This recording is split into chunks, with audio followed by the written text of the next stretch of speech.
All right, I'd like to welcome everyone to this meeting. I declare that we have quorum, everyone's here, and I'm going to ask Councillor Renwick to read the land acknowledgement. Thank you, Councillor Stone. I would like to respectfully acknowledge that we are on the traditional territory of the Anishinaabeg under the terms of the Robinson-Huron Treaty Number 61 of 1850 and the Williams Treaty of 1923. We commit to acknowledge, learn, educate, create opportunity, honor sacred places, and take action towards real truth and reconciliation in support of our commitment to walking the path together in respect, peace, and harmony for future generations. Miigwech. Thanks very much. I have a motion moved by Deputy Mayor Armour, seconded by Councillor Fitzgerald. Be it resolved that Planning Council meeting agenda dated July 10, 2024 be adopted as printed and circulated. All in favor? And that carries. Are there any disclosures of pecuniary interest? I see none. All right. I'd like to welcome everyone to the public portion of the meeting to consider applications to amend the Town of Huntsville Official Plan and Community Planning Permit Bylaw 2022-97, pursuant to Sections 17 and 34 of the Planning Act. The procedure of the public meeting will be as follows. A brief explanation of the purpose and effect of the application and any correspondence received to date will be given by staff. The applicant or the representative will be asked to provide any additional comments without repeating the information already outlined by staff. Any members of the public present in person or electronically will then be permitted to ask questions or provide comments respecting the applications. Council will then have the opportunity to question the applicant, the planner, or anyone giving presentation.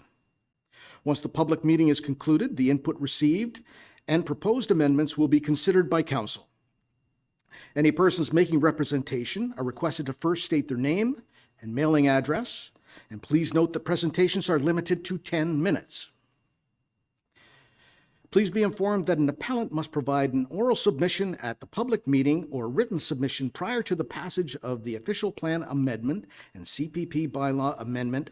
Otherwise, the Ontario Land Tribunal may dismiss the appeal.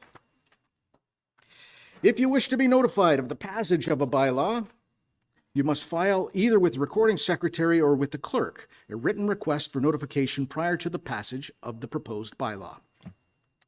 Each notice of complete application and public meeting included an explanation of the purpose and effect of the proposed amendment, and notice was required to be posted at the subject lands. Notice was therefore considered to have been provided in accordance with the provisions of the Planning Act and applicable sections of the Huntsville Official Plan. And with that, I'm going to ask Manager Richard Clark to speak to the housekeeping amendment.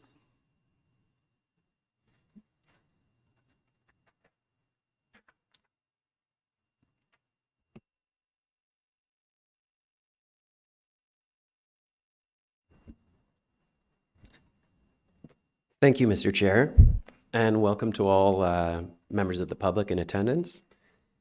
Through you, Mr. Chair, the report before you deals with the town-initiated amendment to Community Planning Permit Bylaw 2022-97, and it's a housekeeping amendment. Housekeeping amendment number 3. At Planning Council's last meeting on June 12, 2024, staff were directed to commence a housekeeping amendment to the Community Planning Permit Bylaw to address public feedback respecting permit exemption provisions in Section 1.3 of the bylaw as they relate to certain types of development proposed in proximity to aggregate pits, quarries, to railways, and to railway yards. The public feedback was provided during the June 12, 2024 public meeting for housekeeping amendment number 2. You'll recall that Section 1.31F of the Community Planning Permit Bylaw is an exemption provision.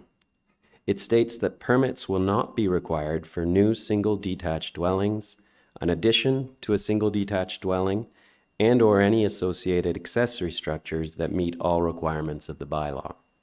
However, it goes on to stipulate that this exception does not apply where such buildings or structures are proposed within certain geographic areas that are listed.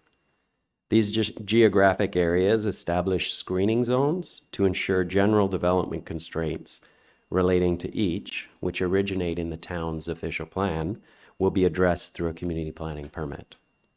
The geographic areas include a 300-meter area around licensed pits, a 500-meter area around quarries, a 300-meter area around railways, and a 1,000-meter area around railway yards.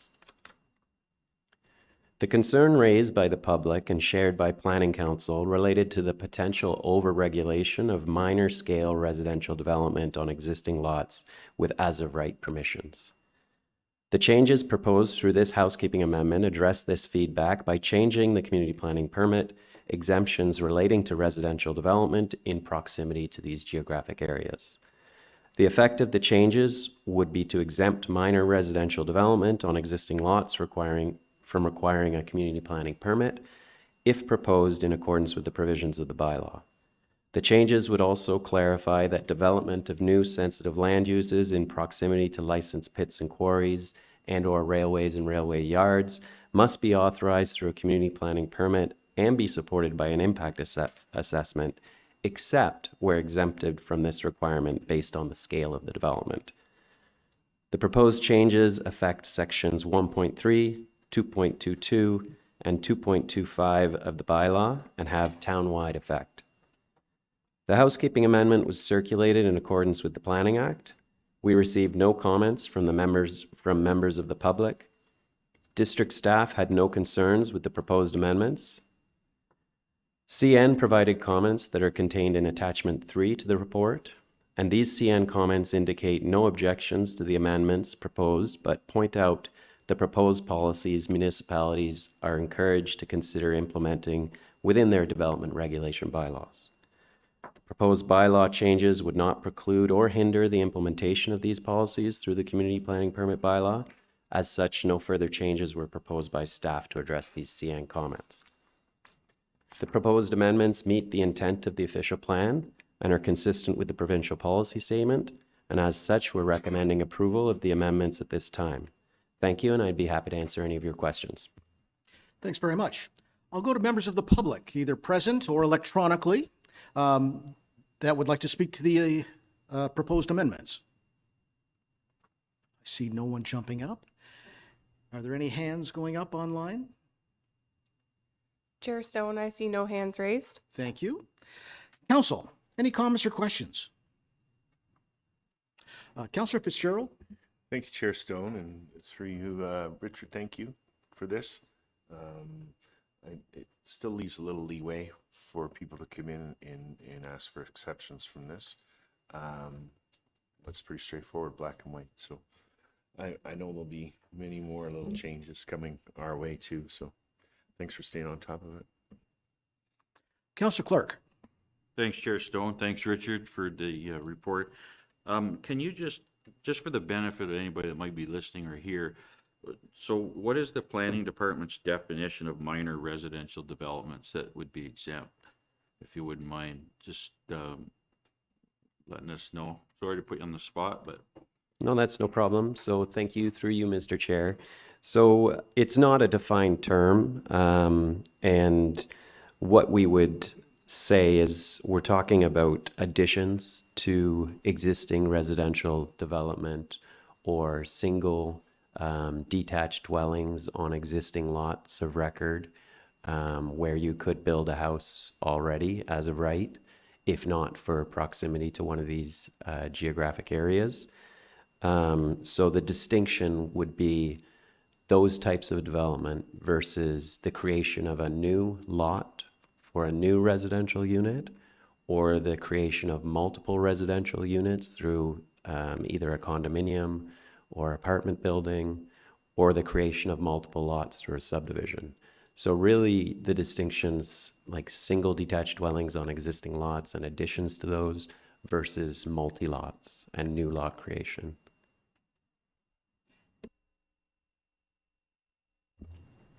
I see no other hands. Moved by Councillor Cloutier, seconded by Councillor Schumacher. Be it resolved that Planning Council approve Community Planning Permit Bylaw Amendment, CPPA 21-2024 HTE, amending Community Planning Permit Bylaw 2022-97, as amended to address bylaw clarification and additional implementation improvements as outlined in Attachment Number 1 to Report DEV 2024-68. Comments or questions? All in favor? And that carries.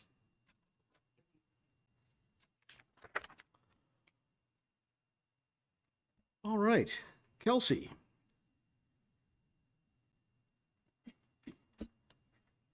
Go ahead whenever you're ready. Great, thank you. Good afternoon, everyone. Thank you, Mr. Chair. Through you, the subject property is located at 215 and 225 Stevenson Road 2 East. The property is within the rural and waterfront designation. Oh, there it goes. The property is within the rural and waterfront designation in the official plan, and the property is within the waterfront backlot flood zone precinct with natural constraint 1 and 2 overlays. The applicant is proposing a rural estate development consisting of 15 lots accessed by a private condominium road extending from Stevenson Road 2 East. 9 of the proposed lots will be waterfront residential lots and are proposed to have a minimum area of 1 hectare and 60 meters of frontage on the Muskoka River. 6 of the proposed lots will be rural residential and are proposed to have a minimum area of 2 hectares and 134 meters of frontage on a private condominium road. An official plan amendment is required to establish an estate residential development. A community planning permit amendment application is proposed to change the precinct on the south portion of the lands from waterfront backlot to waterfront residential 60 meters with exception. Precinct to recognize the proposed lot area and establish building and septic envelopes for the creation of the 9 waterfront residential lots. For the north portion of the property, the proposed amendment is to change the precinct on the lands from waterfront backlot to rural residential to facilitate the creation of 6 new rural residential lots. The proposed amendment would also change the precinct on the portion of the lands from flood zone, additional flood zone to conservation with exception precincts to manage the flood hazards and protect the natural and cultural heritage features. The details of there were several studies provided for these 2 applications, which were outlined in the report, but I'll do a brief summary of them now.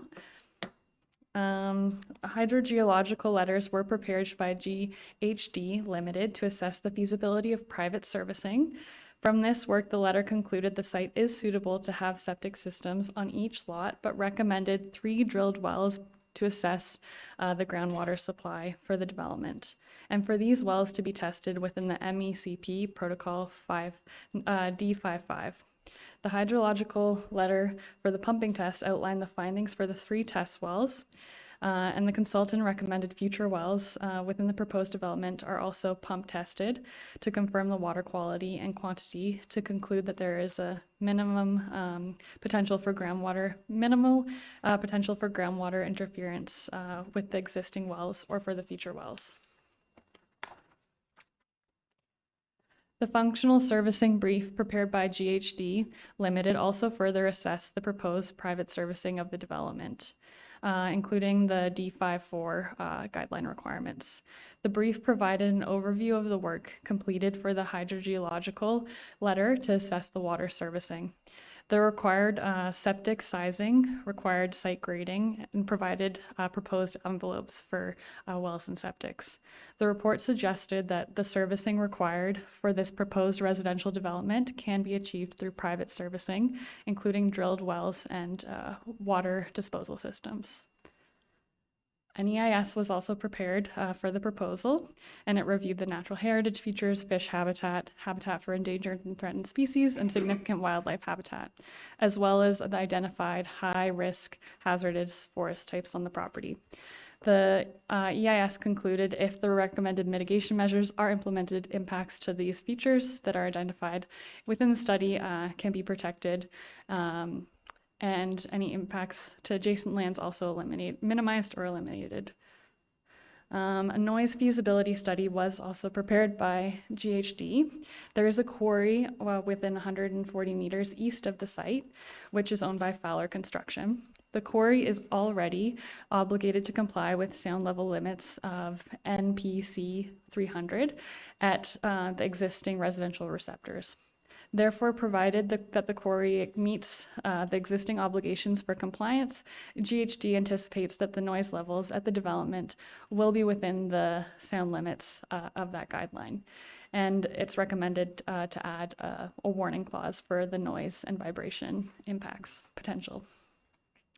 A stage 1 archaeological assessment was prepared by Horizon Archaeology and a stage 2 by Northeastern Archaeological Associates. The District of Muskoka indicated that the subject lands are high likelihood of areas of significance, which necessitated this assessment. This stage 1 report found that there was a high likelihood of archaeological sites as it's on the river and there's a small waterfall. The assessment revealed artifacts of cultural significance in the area near the waterfall abutting the Muskoka River. The site was excavated in accordance with the best practices. And given the significance of the site, Northeastern recommended protection measures, including establishing the area through zoning, in our case CPP, and through a restricted covenant on title, establishing buffers around the site to ensure no disturbance of the culturally significant site. There is also a floodplain on the property. Concerns were raised by district and town about the flood and erosion risks posed by both the Muskoka River and the on-site stream traversing the subject property. District LiDAR mapping and flood risk assessment modeling prepared by Hatch Environmental Consultants and the surveying conducted by Tulloch delineated the floodplain on the property. Through this investigation, the local floodplain became of concern as it crosses the river that's identified on the property, which is going to be upgraded to a condominium road. So there was concern that you could kind of see it. Oh, I could use the new feature in this photo, the crossing. So it's to be upgraded to a condominium road. So the concern was safe access during a flood event. So the culvert will be upgraded and replaced, and the proponents will additionally install a new bridge on top of the existing crossing, providing extra stability and height to the crossing. And a CPP amendment is required for the creation of the 15 lots, as waterfront backlot standards do not reflect the area and frontage provided in this development. The waterfront backlot provisions require 4 hectares in area and 134 meters of frontage on a municipally maintained road. The 9 waterfront lots are proposed to have 1 hectare and 60 meters of frontage on the Muskoka River, whereas the 6 rural residential lots would have a minimum of 2 hectares and 134 meters of frontage on the condominium road or Stevenson Road 2 East. An exception is also needed for the proposed WR1 lots to deem the lot area to comply and to limit the placements of structures, buildings, and septic systems for the creation of the 9 waterfront residential lots. The proposed amendment would also change the precinct on portions of the lands to flood zone and conservation to address the issues with the flooding as well as the archaeological findings.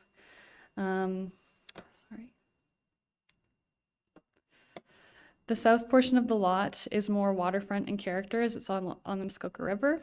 Lot requirements for shoreline residential development for new lot creation require no smaller than 1 hectare in area and 60 meters of shoreline frontage. The proposed waterfront residential lots conform with this standard, and where lot creation is proposed on or adjacent to a narrow water body, an increase in shoreline frontage is required. This increase is to mitigate the impacts of development due to the constrained water body. Some portions of the subject lands abut sections of the river where the shore-to-shore distance exceeds 90 meters, and some portions abut sections where the shore-to-shore distance is less than 90 meters. The proposal provides adequate frontage for the shoreline lots in accordance with these provisions. The northern portions of the property are more rural in character. The rural estate subdivision policies were implemented to provide an opportunity for this form of development to occur in appropriate circumstances and locations. Policies within section C882 of the official plan state that development of new residential subdivisions will generally not be permitted except within an amendment based on the technical reports that demonstrate the development meets all the specific criteria. Although premature for staff to provide tell this at this point, as there's still peer reviews outstanding, it would appear that the proposed development would satisfy many of the criteria within section C882 of the official plan, and matters established within section 883 have been addressed through the submitted application. Staff will be in the position to further review to the degree in which the relevant criteria and policies within the official plan have been addressed at such time the peer reviews have been completed. Staff will also be able to further review the compliance with the PPS. The application was circulated in accordance with the provisions of the Planning Act. District staff provided comments, which were in attachment 4, and would not be opposed to the approval of the application provided the peer reviews are provided to us, and staff would be satisfied with sufficient water quality and quantity to service the proposed development. The building department and fire department both commented about the requirements for a route that's suitable for emergency services, and the fire department also provided that water supply is needed for firefighting. Operations also requested a subsequent stormwater management brief. There was also public comments concerning the traffic on Stevenson Road 2, and another about the size of the lots, which were attached in attachment 5. 4 additional letters were also provided of concern, which detailed environmental concerns, the impacts on the Muskoka River, and of housing affordability. Based on staff's review and analysis, further work and peer reviews is needed before making a recommendation. Therefore, staff have brought this application forward for information only. Thank you so much, and I'd be happy to answer any questions. Thanks very much for that. I'll call on the applicant or representative to make any comments.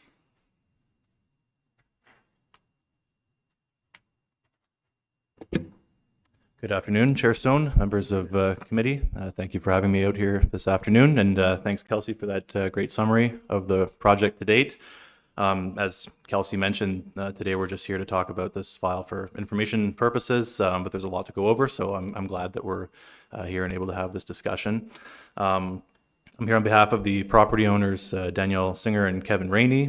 They've owned this property for several years now, and we began this process of development proposal for this property back in 2019.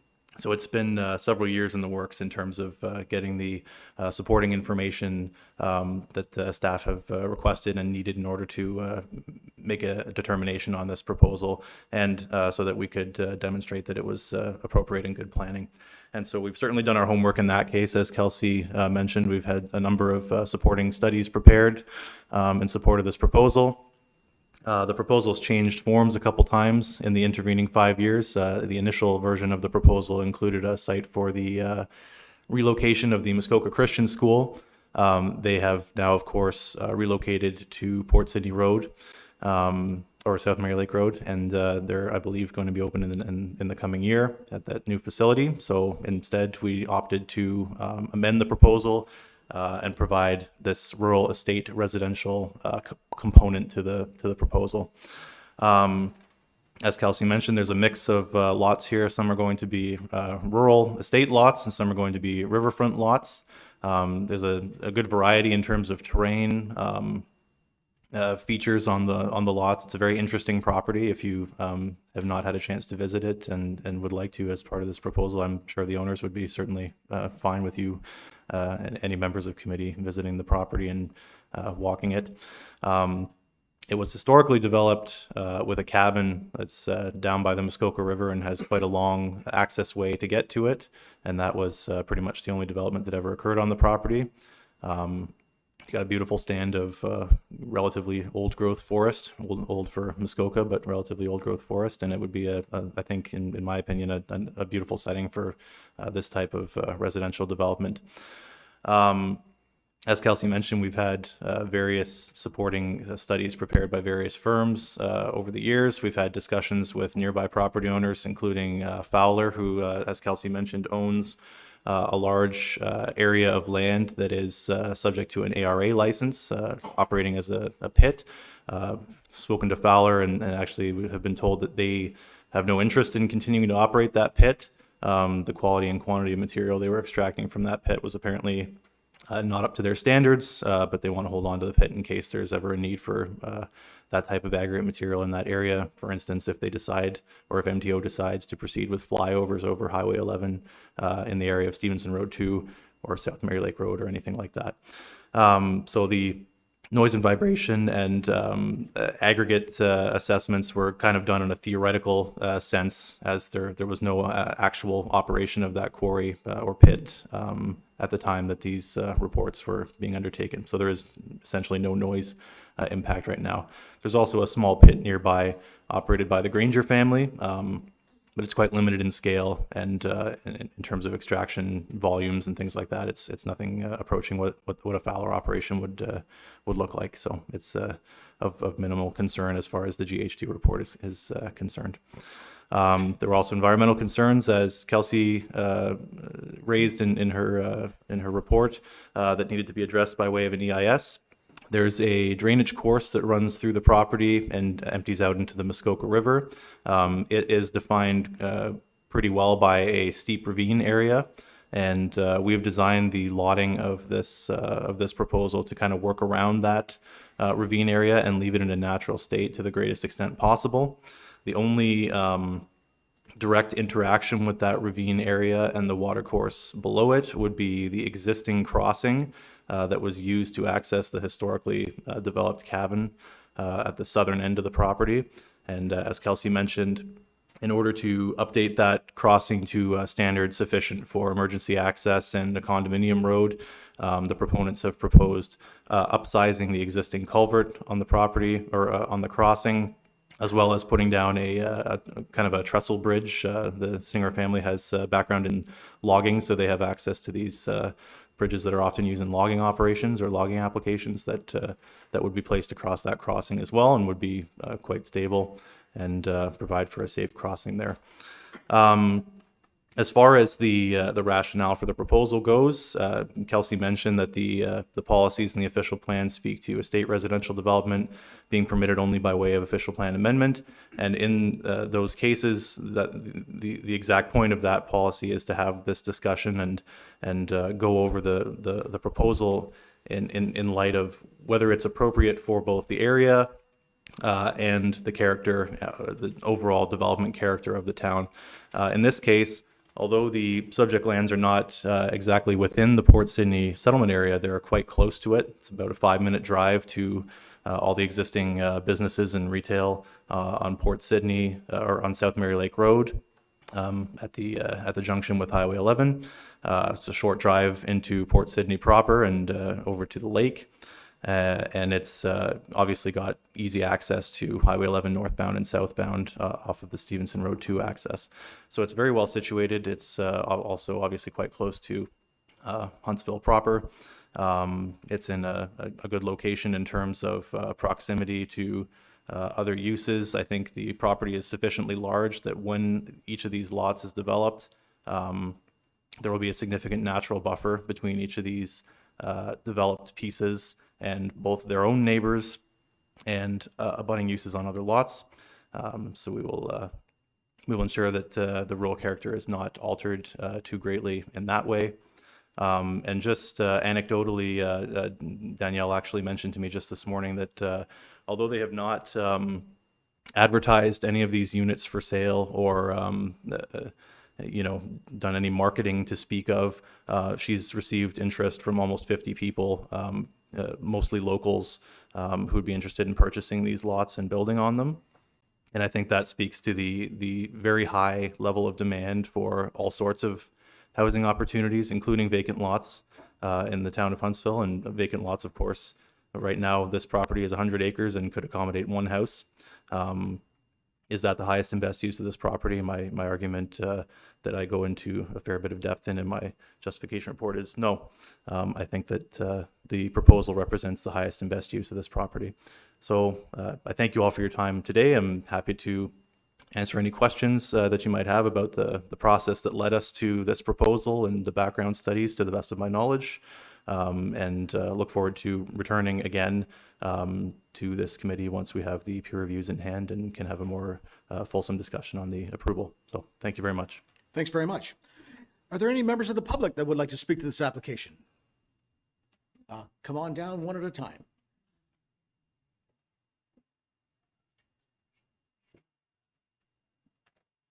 Welcome. Thank you. Hi, my name is Lenore Ball, and I live right at the top, I guess that would be the northwest corner of the property, at 151 Stevenson Road 2, east. And I just wanted to mention that you did mention that there was a noise study for the Fowler Pit and for Timothy's excavating, the Granger operation, but you haven't mentioned Cody Roderson's logging operation that is right next to the property. And that does create a tremendous amount of noise, starting usually at 5 o'clock in the morning and sometimes ending at 11 o'clock at night. So those trucks, you can hear them from our house with the windows closed in the winter, starting up in the yard and leaving. And I just wanted to know if there was going to be something to address that issue for noise. Okay, and really, I think I'd like to see that the floodplain is amended to expand the current floodplain that is listed on the property now. I think that's an important issue for the water resources and keeping the river clean. I'm not sure that I have anything else at this moment to say. I want to address that. Thank That's you. enough. Thank you. Oh, Kelsey, did you have anything to add about the logging? Thank you for the question, Mr. Chair. I don't have anything at this moment, and it wasn't included in the study, but I had heard that there was a logging operation in proximity, and that's something that we could look into further with the further review of the application. Excellent.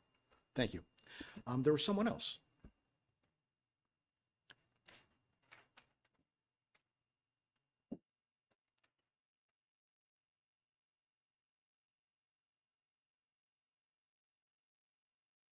thank you. Wonderful. Thanks. Good morning. Good or morning. Afternoon, Good afternoon, everyone. yes. Yeah, good afternoon, everyone. My name is Gina Croce. I'm a seasonal resident at 315 Balsam Shoots Road, which is right across at the very southern point of the property in question, right across the river. My concern is mostly, well, in my email, in my comments I have written, I have 4 points: affordability housing, the effect of the environment of the river in particular, and the use of the river. No one has addressed that in any materials. And the size of the homes, obviously this goes with the affordable development. The applicant didn't say anything about the size of the homes that were going to go on there. He mentioned that there's enough of a buffer between the homes, but what about on the river? What type of clearing are the homeowners going to eventually do on the river?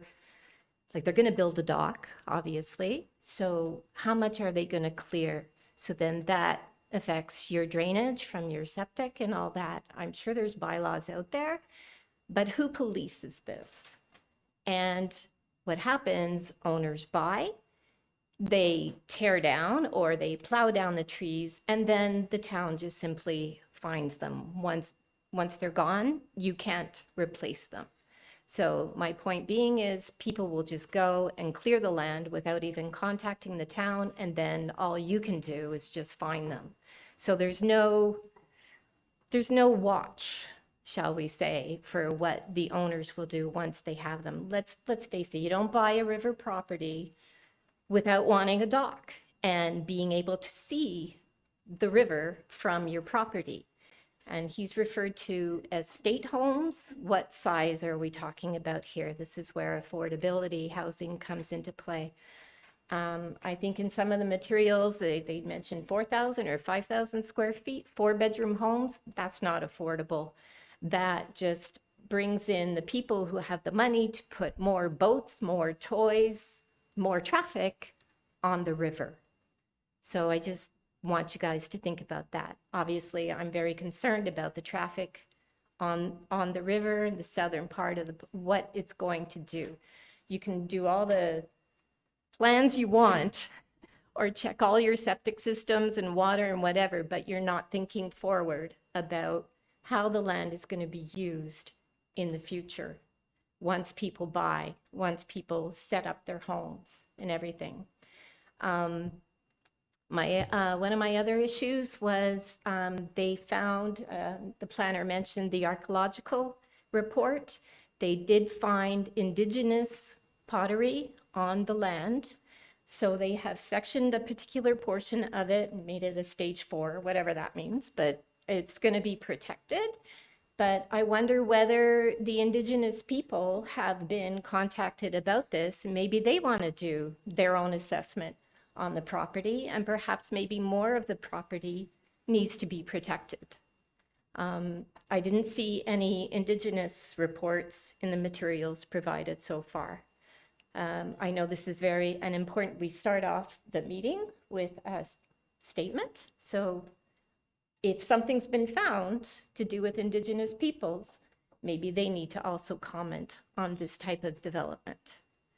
What was my other point? The land, the river, I think that's about all I can come up with right now, but I hope council takes all this into consideration. It's very important. Oh, the other thing, I knew there was something else very important.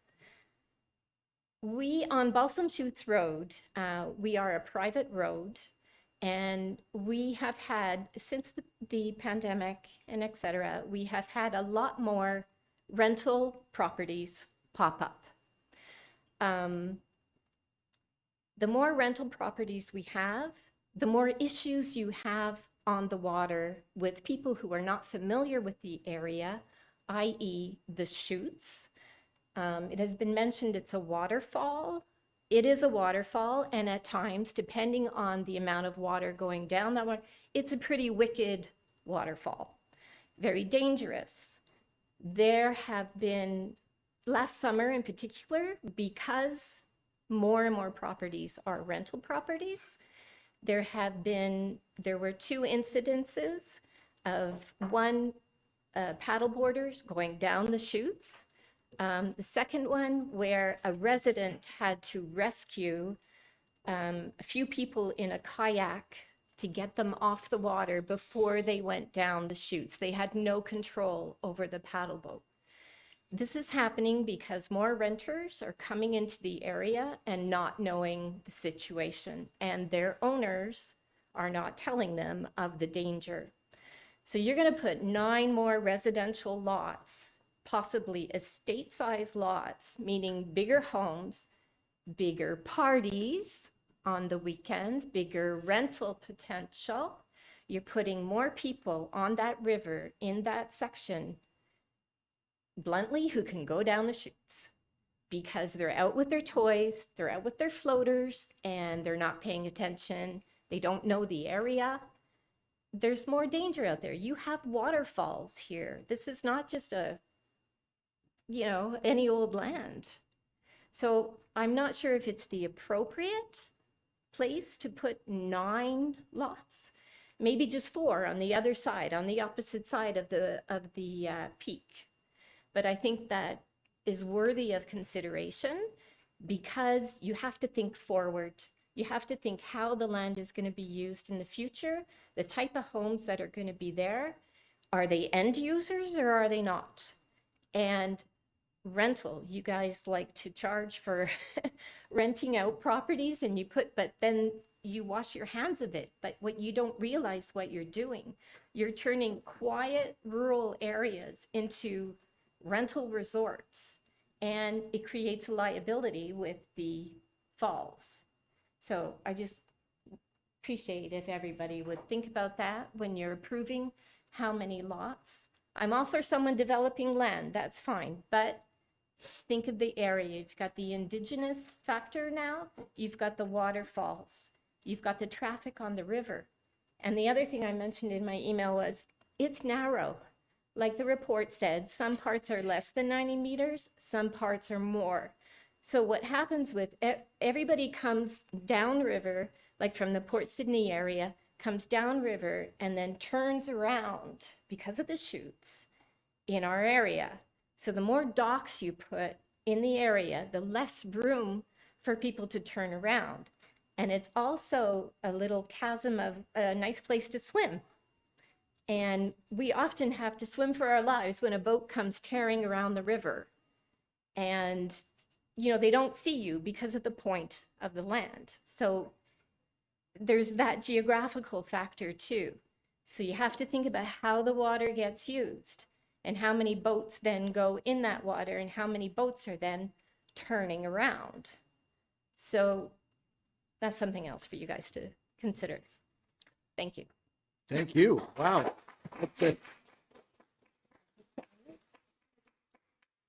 That's a whole lot of information and questions to unpack in that one. As you were speaking, there were many answers that you would approve of, but we can't get into those at this time. But if you'd like to call the planning department, and we can break down a lot of those little questions that you have about shoreline protection and all of the other issues that you brought forward. So we do have like mechanisms. I say, I'm kind of aware of the restrictions out there, but I also want you to consider what human nature does.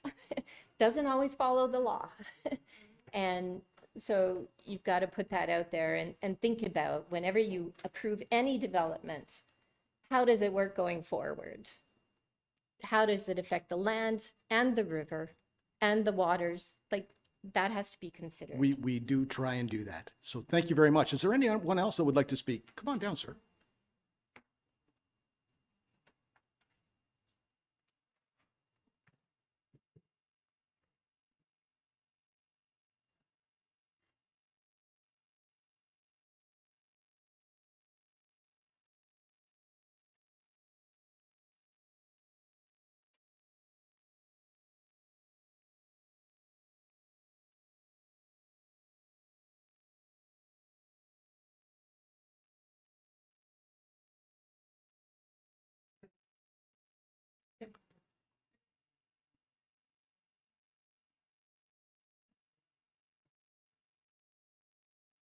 Good afternoon. Hi, Dave Osterheis. I live at 263 Balsam Shoots Road. I just wanted to follow up on a couple of the points that the previous speaker made there. So my property faces directly across from where this development's going to be, and the guy mentioned something about a beautiful old growth forest or something to that effect. Anyway, our concern is, what are the current regulations as far as removing trees, white pines, maples, birch? There's a whole beautiful mix of forest in there. What are the current regulations on the waterfront? And secondly, how will that be enforced? And the third part to my question is, I guess there's a lot of wildlife in there now. Obviously, it's being displaced or going to be displaced. I'm not sure what the report that he mentioned showed, but there's deer, there's owls, there's otters, there's beavers, there's all kinds of things that are going to get displaced. And I just hope that any adapting they can do to make the environment more animal friendly would be taken into account. But the primary thing is the removal of those trees, and how is that enforced? Because if someone comes in on a weekend with a chainsaw, you know, how do we stop that? Okay. Kelsey, can I ask you to speak to tree removal and shoreline protection? For sure. Thank you for the question. Yes, we do have our community planning permit bylaw, which does regulate any site alteration, vegetation removal within the shoreline area, as well as development. So any tree removal or site alteration within 30 meters of the shoreline would require a CPP, and then we would determine whether that development or removal is appropriate. And then there's also the shoreline buffer requirements. So we require a 15-meter shoreline buffer. 75% of which has to be naturally vegetated. And if it's not, we ask for revegetation. And then if trees are removed, if it's done in opposition to approved plans, such as a previously approved site plan or an approved CPP, we ask for revegetation, and our bylaw department follows up. And we take securities to ensure that the works are carried out. And then I don't know if I'm missing anything else, but those are generally our policies. So 75% of the trees have to remain within 30 meters of the river, is that right? Yes, so 15-meter shoreline buffers. Our general rule in the CPP is that 75% of the width. So if you have a 60-meter frontage, 15 meters can be your activity area where it's non-natural vegetation, your dock, etc., whereas the rest has to be natural. But sometimes in studies, they recommend a larger shoreline buffer. So that's why this environmental impact assessment will be peer reviewed, and sometimes they make recommendations to further protect the environment and features on the property. And that's another thing that's important for this application, is for it to be peer reviewed and another biologist to be looking at this report. Wonderful. Thanks very much. Is there any other member of the public that would like to speak? Come on down.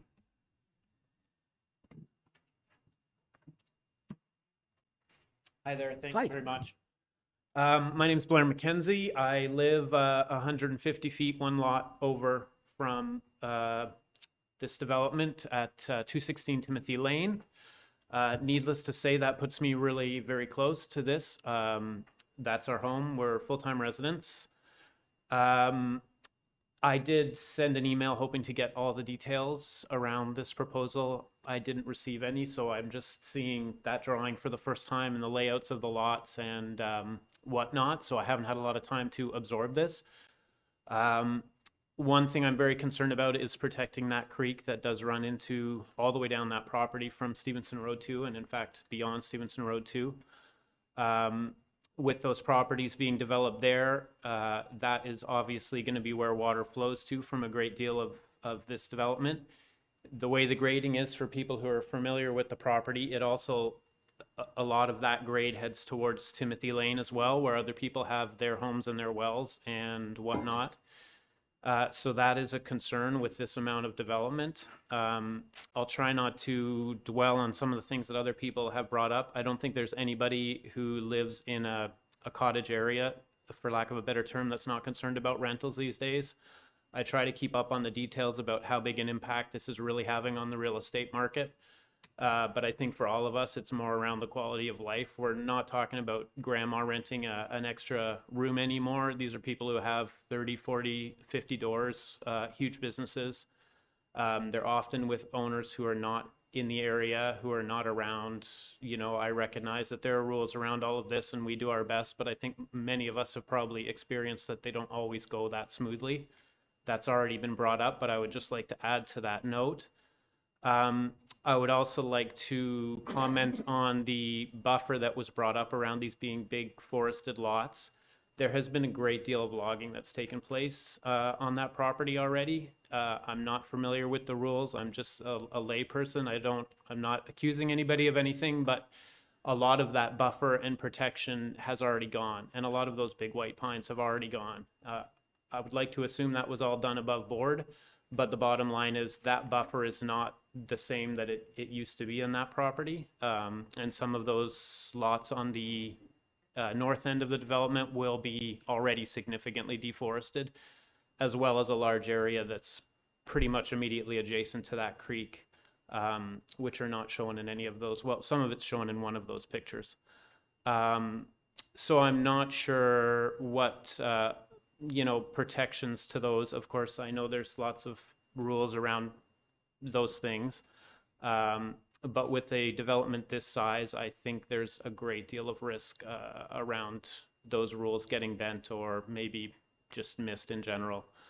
The other thing that hasn't been brought up yet is the amount of traffic which will be added to mostly, I think, to the interchange at Highway 11.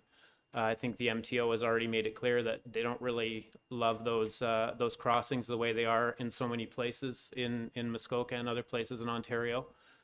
adding another number of properties and many cars to that intersection is something that I think needs to be considered. You know, we've seen South Mary Lake Road close due to, you know, horrible accidents there. So I think that's something that definitely needs to be considered.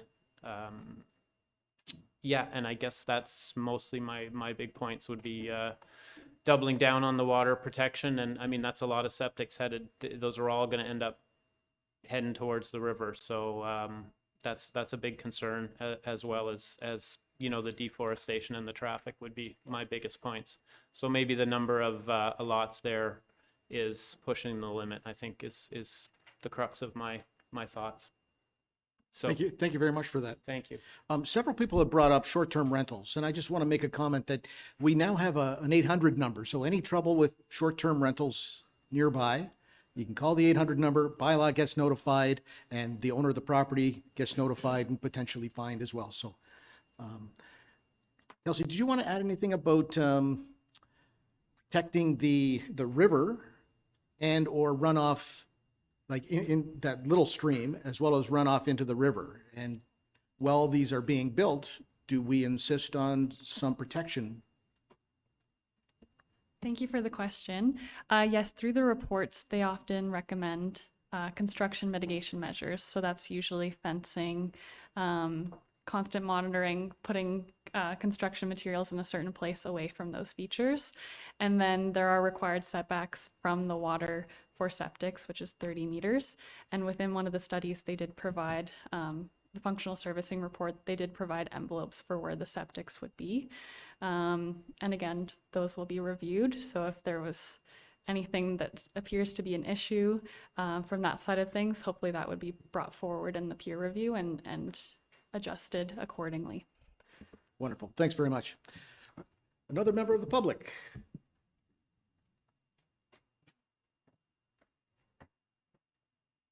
Welcome. Hi there. Good afternoon. I'm Danielle Singer, the property owner, and I just wanted to give a quick summary of our plans for the property. So we purchased the property in December of 2019. Our initial goal for the property was a place for Muskoka Christian School. It's where I went to elementary school, and I have a heart for the school. They had been looking for years for a property to build a new school. They've been 40 years at their school in Utterson, which was very rundown and dilapidated and had a lot of issues. They actually ended up vacating last September. But the Stevenson 2 was supposed to be the new home of Muskoka Christian School. Developing the extra lots was the way of paying for the donation of 20 acres to the school.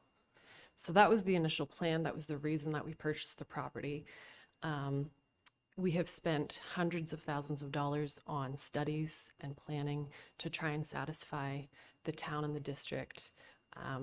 Environmental studies, Graham's already gone over it all to try and satisfy all of the concerns that are being brought up. No major red flags have been brought up. You guys have those studies. We've submitted them. But yeah, the school has now, in the meantime, it couldn't wait any longer. I don't think any of us realized the process was going to take as long as it did. COVID didn't help, but we're pushing 5 years on paperwork. And so the school has moved on. They have found another property at Port Sydney, South Mary Lake Road, which is great. They will be there in the fall. And in the meantime, we are 3/4 of the way through this project and just trying to complete it.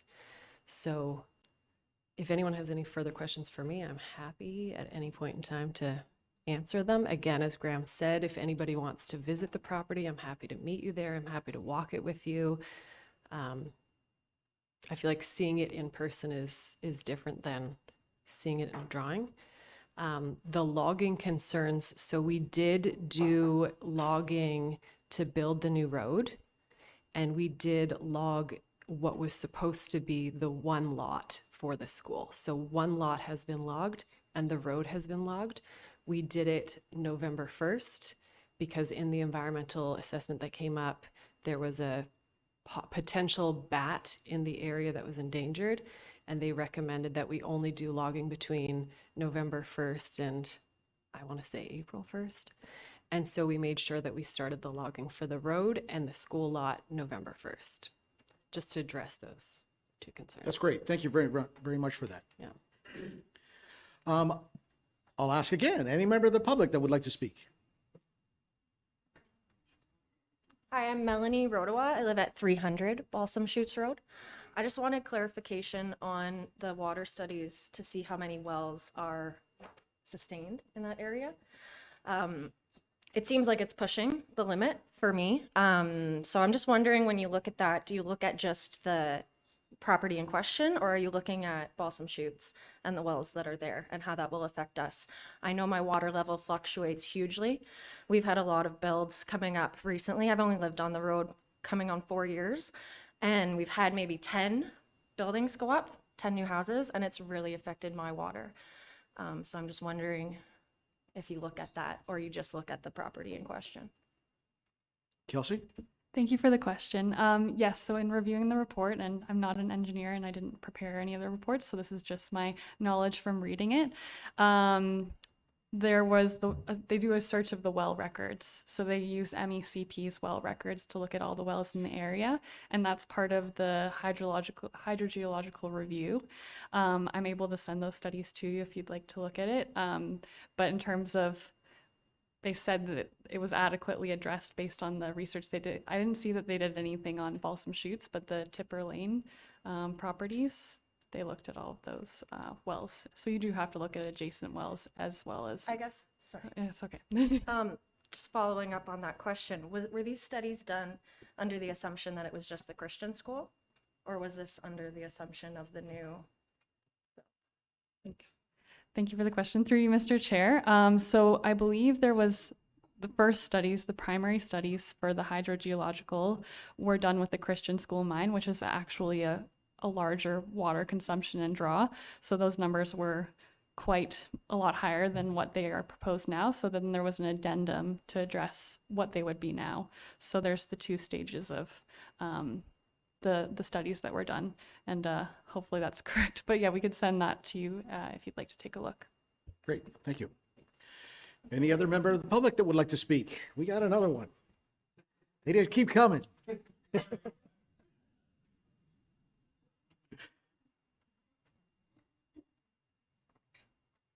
Hello, I'm Robert Bell, and I live at 393 Balsam Shoots Road. So I'm south of where that creek is coming out, and I'm pretty sure that's the one that runs the property line pretty close. Well, just 50, I'm going to say 50 yards, it's a rough guess, just further south on that side, there is a swamp area there that fills up when the river's higher and goes down, but I'm pretty sure nothing drains out of there. I just want to make sure that it's not just going to get bulldozed in, because there's tons of frogs in there in the spring, lots of wildlife where the little inlet of the swamp is. I don't think it's that big of an area.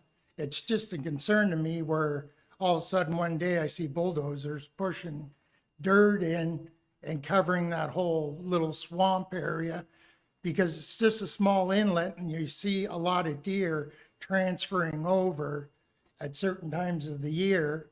And right across from us too, there's a beaver house there too. I guess it would be a house or a lodge because it's right on the bank. I'm just wondering, they're allowed to be removed or not? It's just my concerns. All right, we love wetlands, so I'll let Kelsey speak to this. Thank you for the question. Yeah, so a lot of the ravine area has been further identified as floodplain, which does not permit development. Also, wetlands are protected under our CPP, and they were identified under the EIS, the cold water stream, and then the ravine, and then steep water slopes, and it talked about how deer use that as a corridor. So it does address those issues, and then within the recommendations through the study, it recommended those areas be protected as well as they're protected within our CPP. Thank you. All right. Any other member of the public that would like to speak? Come on, somebody's got to speak. Anybody online? Oh, we do have one. Come on down to the microphone. I just want, I'm more of a comment than anything else. I mean, we live opposite that yellow house that you saw in the picture. We're on the other side of the river, 247 Balsam. We're right on the chutes. And the first speaker, I echo her comments 100%. But I also want you to know, I mean, you people are here for a reason, not as counselors, but as residents. We come here to escape the madding crowd. We come here to enjoy the wilderness. We don't come here to live in another subdivision.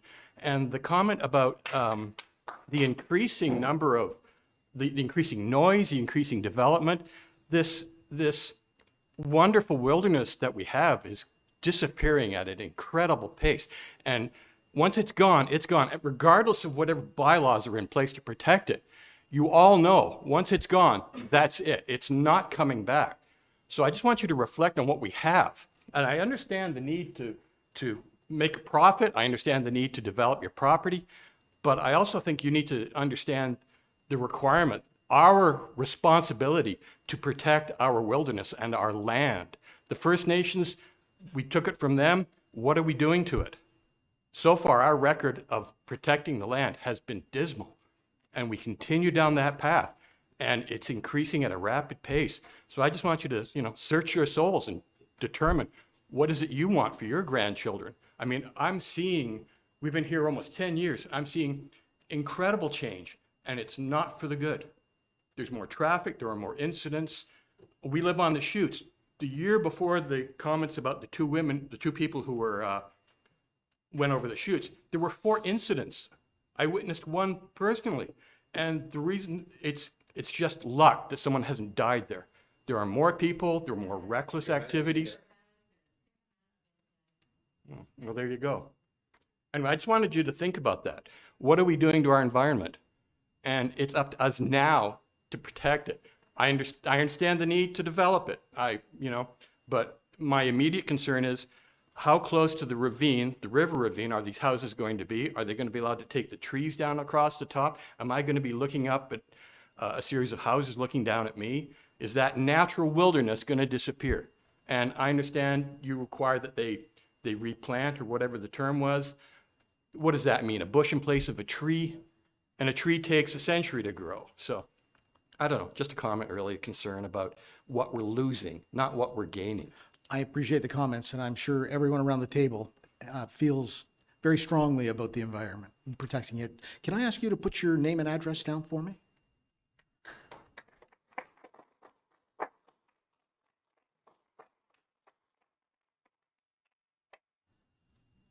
I'll go out one more time.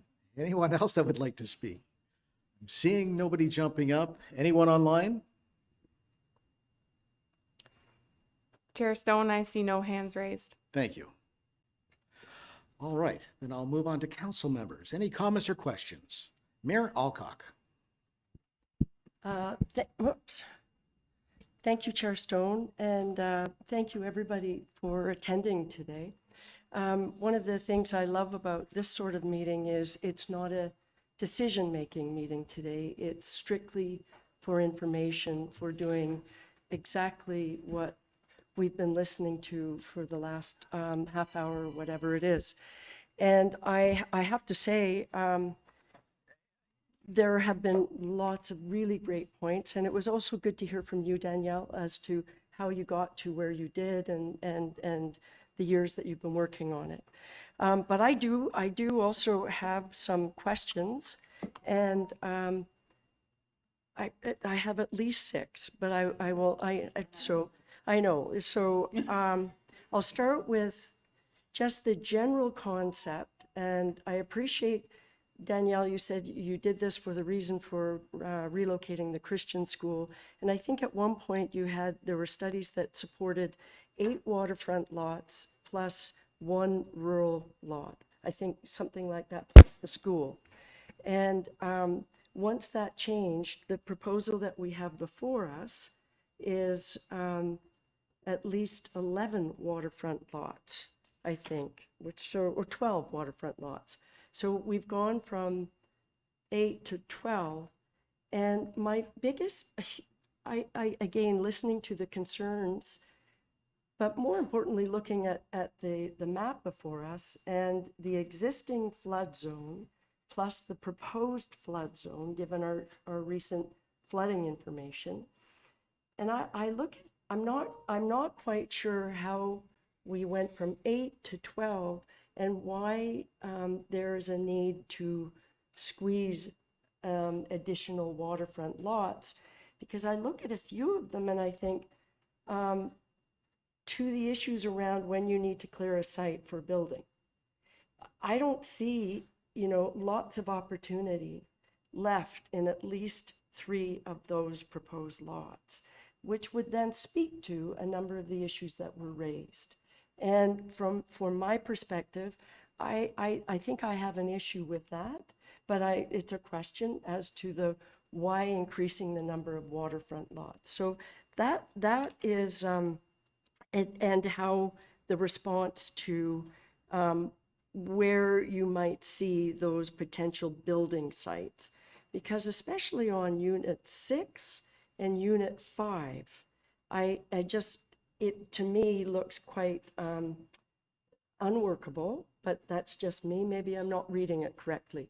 And related to that, if I can go into the next one, is the issue of the owner has a background in building bridges that are particular to this kind of need. And I guess the question is the bridge that's being proposed, or the new culvert, is it able to withstand the kind of flooding that we are seeing these days? Because we are seeing the 100-year floods are now every other year.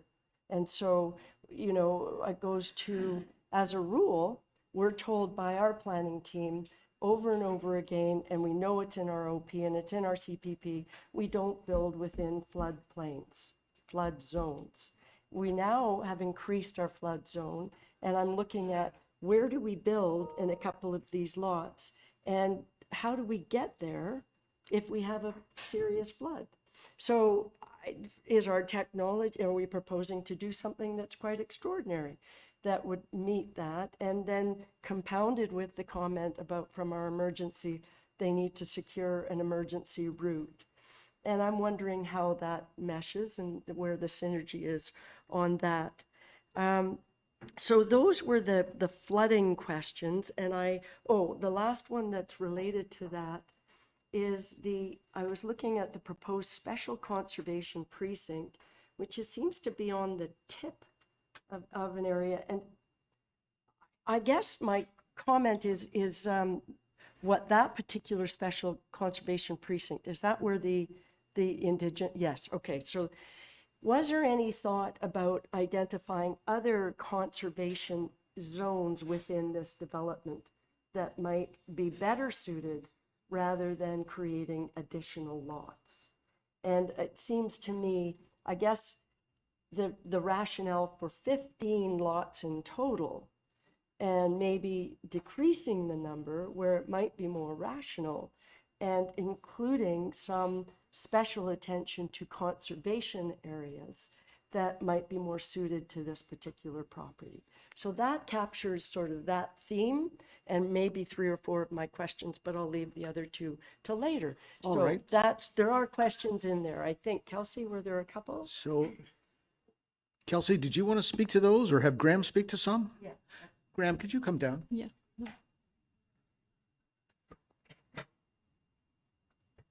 I was keeping track of the order of those questions. Thank you, Chair Stone. Mayor Alcock. So the first item I believe that you raised was regarding the development envelopes and the number of waterfront lots. So through you, Mr. Chair, the prior proposal had 8 riverfront lots, and I believe it was 1 or 2 lots that had direct frontage on Stevenson 2, one of which was for the school. So the school no longer involved. We decided to rework the proposal to incorporate the estate residential lots.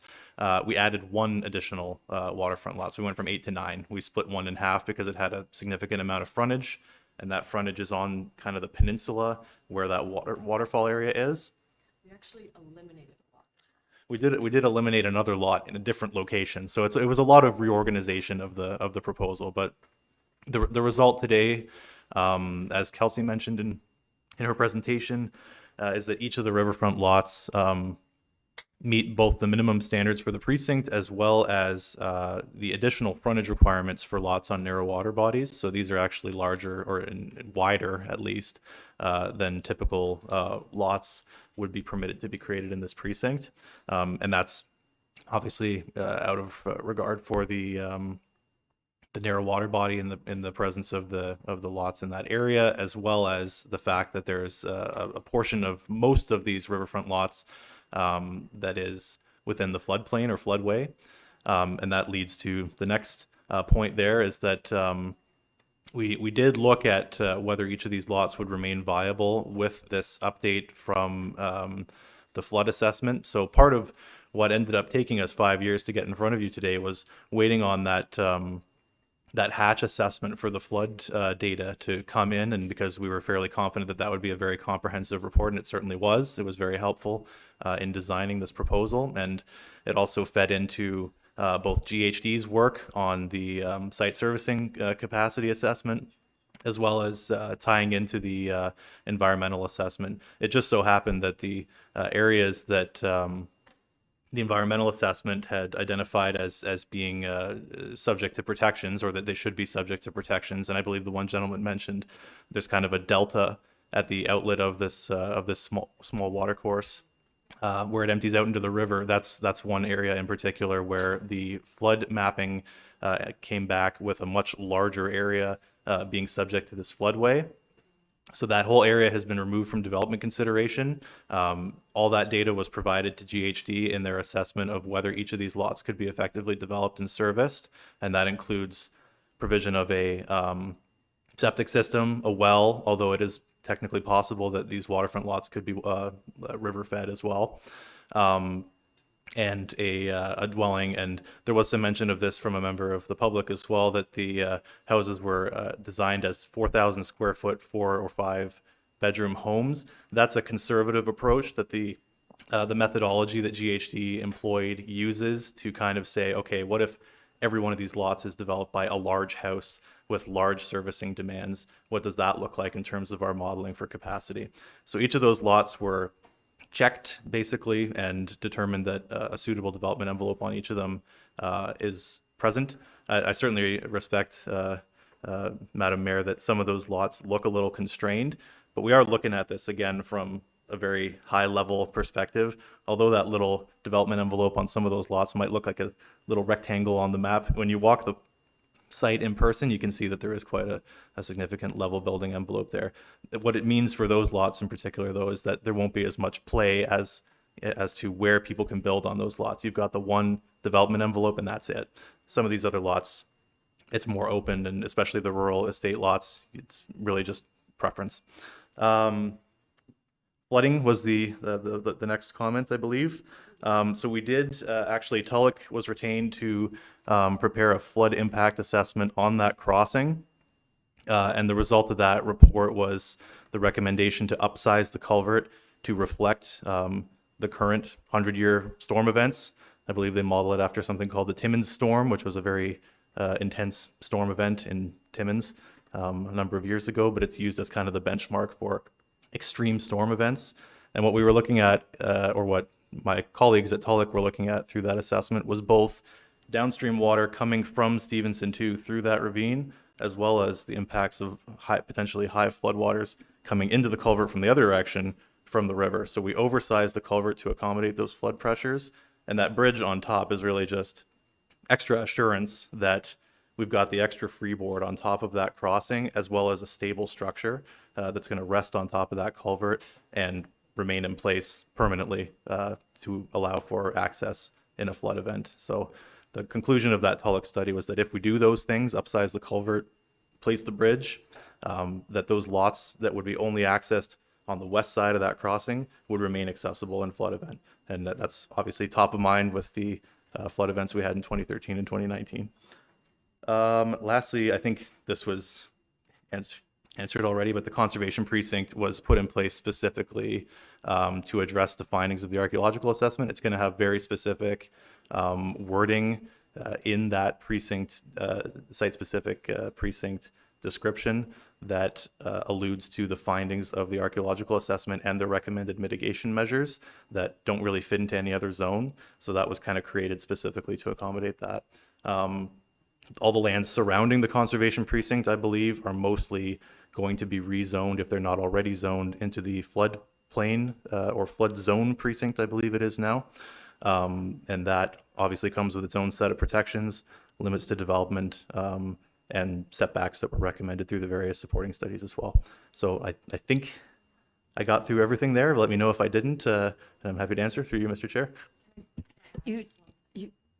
Okay, yep. Can I add, Mayor Alcock, you mentioned the Indigenous land. So I just wanted to just clarify, they did a dig study of the entire 100 acres.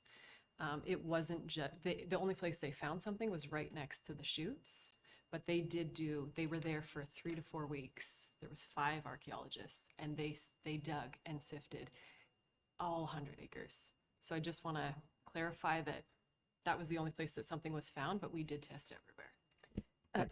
If I may, thank you, Chair Stone. And I appreciate that comment for sure.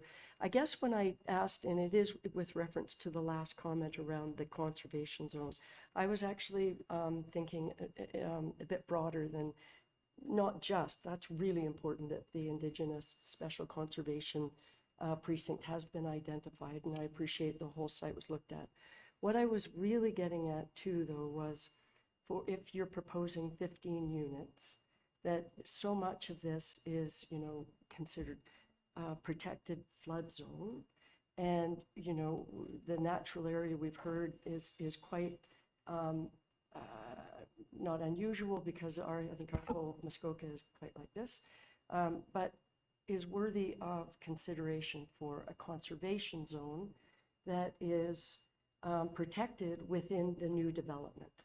I can think of a couple of other developments that have occurred that are plans of subdivisions in rural areas and front on different types of water.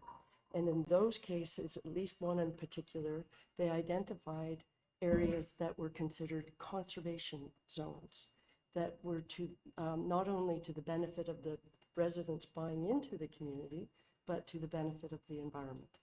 And so I don't see that here, and I'm just curious why, clearly you'd have to sacrifice a couple of your proposed units.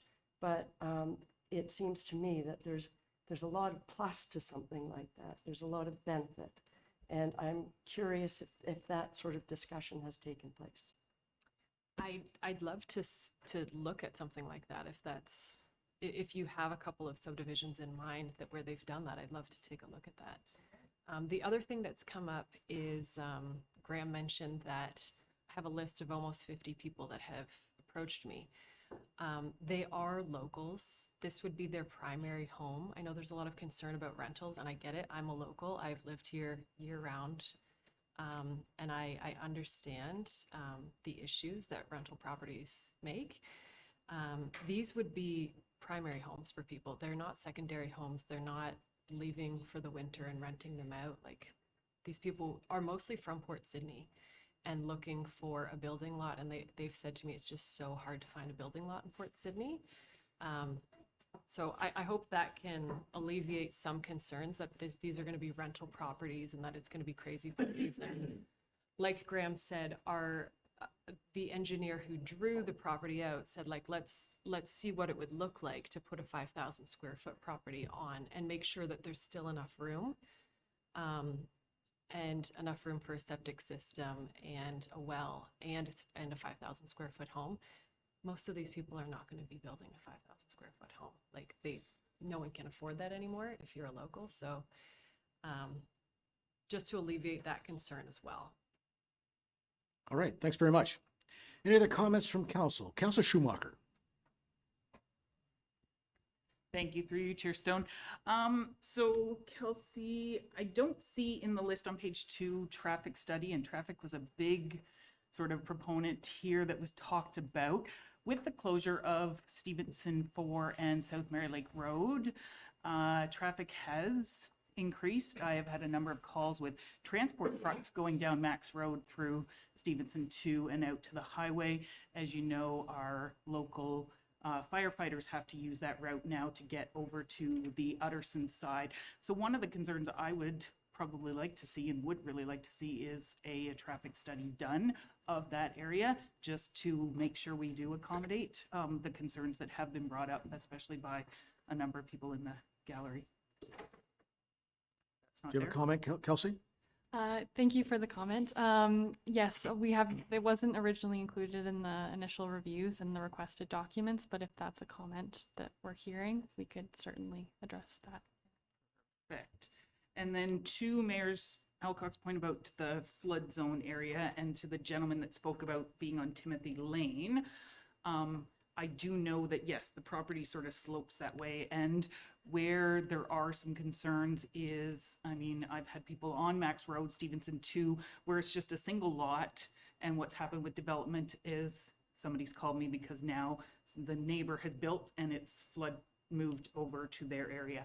We were able to go in on the road, do some proper ditching from the town, and it alleviated a lot of that stuff. With this being a condo road, are you guys upgrading, making sure all that ditching is going to be, you know, above par, all of that? Because I am concerned about the amount of flood and roll off, because the water's got to go somewhere, down to like the Timothy Lane area.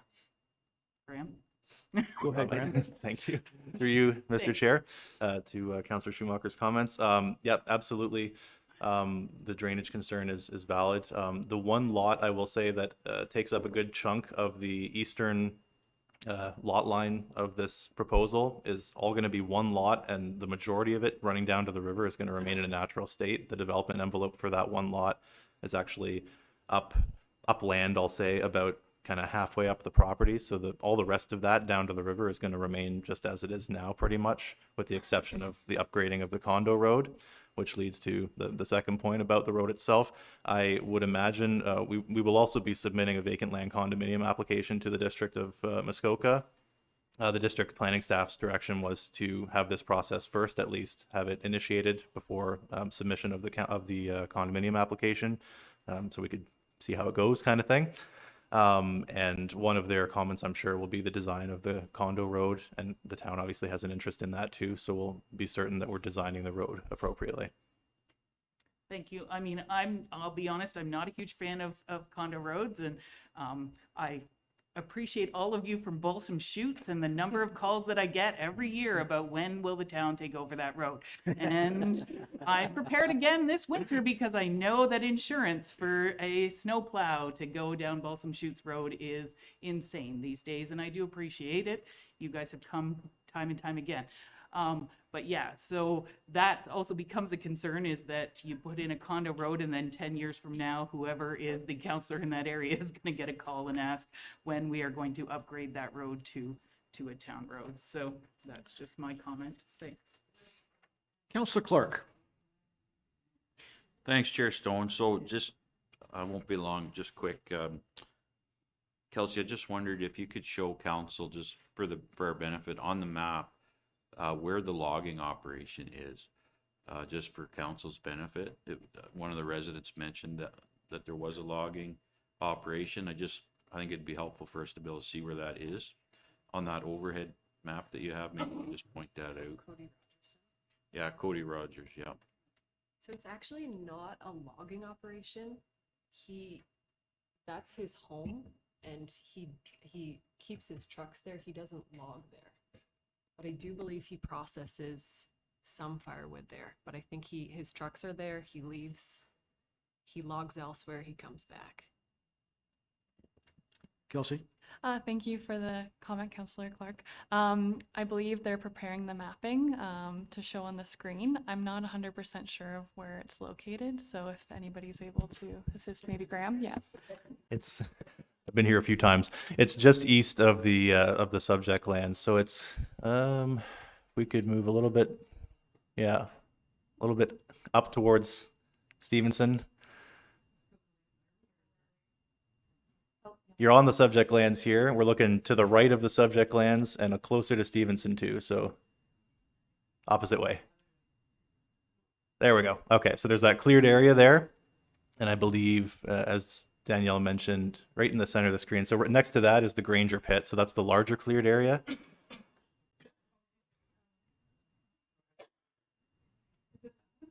Nope. A little further. That's the one. Yeah. So that's the Granger pit in the middle. This, oh boy, where the magnifying glass is currently. That's the one. Yes. Thank you. That is the I wouldn't call it a firewood processing application because it's a little more involved than that, but it's a logging storage area, and as Danielle mentioned, that is the gentleman's residence as well. So that's the site there. Councillor Fitzgerald may have a comment regarding this, I believe. Thanks, Chair Stone. Yeah, I'm quite familiar with the operation. They store all their logging trucks, logging equipment, and sometimes material is there. Some of the earlier comments that were made about trucks leaving the yard at 4:30, 5 o'clock, I hear it all the time. And the use of engine brakes, I hear it all the time. Get quite a few phone calls from a lot of area residents regarding that. So, but as far as actual operations that go on there, it's starting the trucks and maintaining the trucks, and sometimes some interim log storage. And just one further comment about the pit. The pit barely sees any action. There's a loader there. Local contractors come, they use the loader themselves to load up their trucks. So there's not a large quantity of truck movement there regarding the works at the pit. Great, thanks. I'll go back to Councillor Clark. Yeah, thanks, Chair Stone. And a separate question for Kelsey.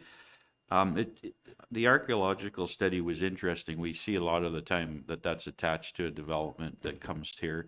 It's not very often, though, that you actually see anything that comes back in those studies. So it's kind of interesting to see that here. In the report, you mentioned that there's going to be some mitigation about that. I just wondered if, for the benefit of the public that's here, if you could just maybe just take a minute and just explain what how that might look and how that might happen, because there was some concern about that. Thank you for the question, through you, Mr. Chair. So I'm also new to seeing something being found on a property. Reading through the report, it appears that the appropriate action is to zone it or put a precinct on it, which preserves that area. I think there may be other action required under the Ontario Heritage Act to do more site investigation, which could be done as this process is, as it's going through the town process and the district process. Also having a restrictive covenant on the property, saying on title what's there and what you can do around that feature. So that's just my initial, based on my reading of the documents, that's my interpretation of how it would proceed. Quickly, Graham? Sure. Thank you, Chair Stone, through you. I could also briefly summarize the findings of the report. It was essentially the summary of the findings led the archaeologists to conclude that this was an area that was a natural stopping point for First Nations peoples, because there's that section of rapids there. So it was a section perhaps that was used as a rest point, or maybe a break point, or camping for the night kind of thing. So there were findings of some pottery shards and something called chert flakes, which I had never heard of before, so I had to look that up. Essentially a piece of sedimentary rock that was used to sharpen hand tools. So those were the findings there. And that they were all found right in that area, right next to where those falls are. So it's assumed that the First Nations peoples would have gotten out of their boats and camped there for the night, and then walked the boat down to the bottom of the chutes and continued on their way. So that area, the findings of the report, they have best practices through the Ministry of Tourism, Culture and Sport for dealing with these sites. And obviously the intention here is to leave it in its current state. The findings have been removed from the site, documented, and are kept and cataloged with the ministry. So those artifacts have been preserved. The site, just in case there are other artifacts, will be subject to this restrictive zone or precinct.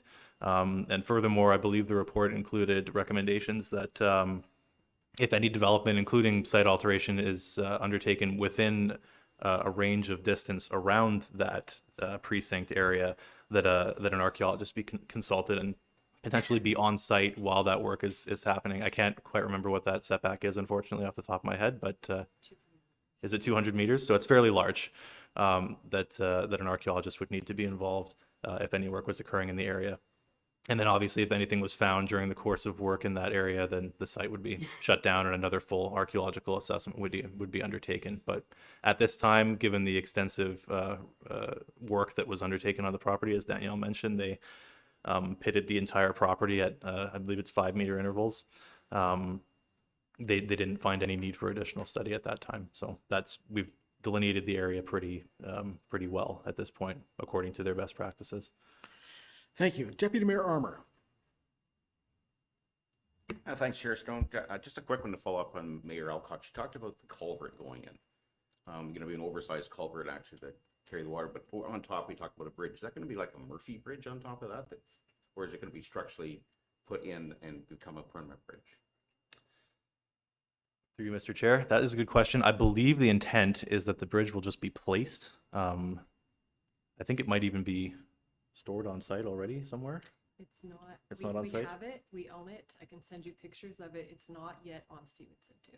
Okay. We have to, Fisheries and Hatcheries has to give us the okay to actually remove the old culvert, put the new one in, and then it's a bridge that just sits right over top. It's all metal. A Bailey Bridge. Yes, that's the word. Yes, thank you. Thank you, Richard. Councillor Schumacher. Thank you, through you, Chair Stone. Another comment and maybe a question. And I think I just lost my comment. So the question is public access. Is there public access that we're impacting in that area? I know that, yes, I will follow up my comment first, and then I'll get to public access. My comment first is to those who were worried about the vegetation. I will tell you, gone are the days of when I grew up here and you could have a nicely manicured lawn. That is not the case, as Kelsey kind of alluded to. We do have the buffer zone areas, so there is that concern there. But the public access point, is there one on that side? I'd like to know. Mr. French's goal originally, if anyone is aware of the history, was for him to, he wanted on the Balsam Chute side for there to be public access for people to have, locals to have access to water. Now, granted, I'm a little concerned about what that one person had said about what people use that point for, and not necessarily, you know, being accurate with their way there, but locals, I think, are understanding of that water, and the idea was to have public access to that point and to that river for those that don't have waterfront property. Is there one on the other side as well that you're aware of, that anyone's aware of, or just? Kelsey, do you have an answer? Thank you for the question. Through you, Mr. Chair, I don't believe there's any public access point. Road allowances, there is a shore road allowance. We know the intention of those was to provide access, but normally through a planning application, we require those to be closed upon the application going through. So that's the only thing that I can note. All right. I see no other comments from council. This is for information only at this point. It'll be coming back at some point, I believe. But with that, thank you very much. Thank you to the public, all your input. It means a lot to us, and staff are taking notes all the while. We're going to take a 5-minute break very quickly, and then we'll be back to move on. Thank you all.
All right, welcome back, everyone.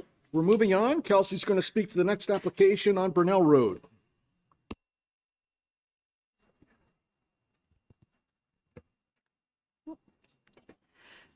Thank you, Mr. Chair.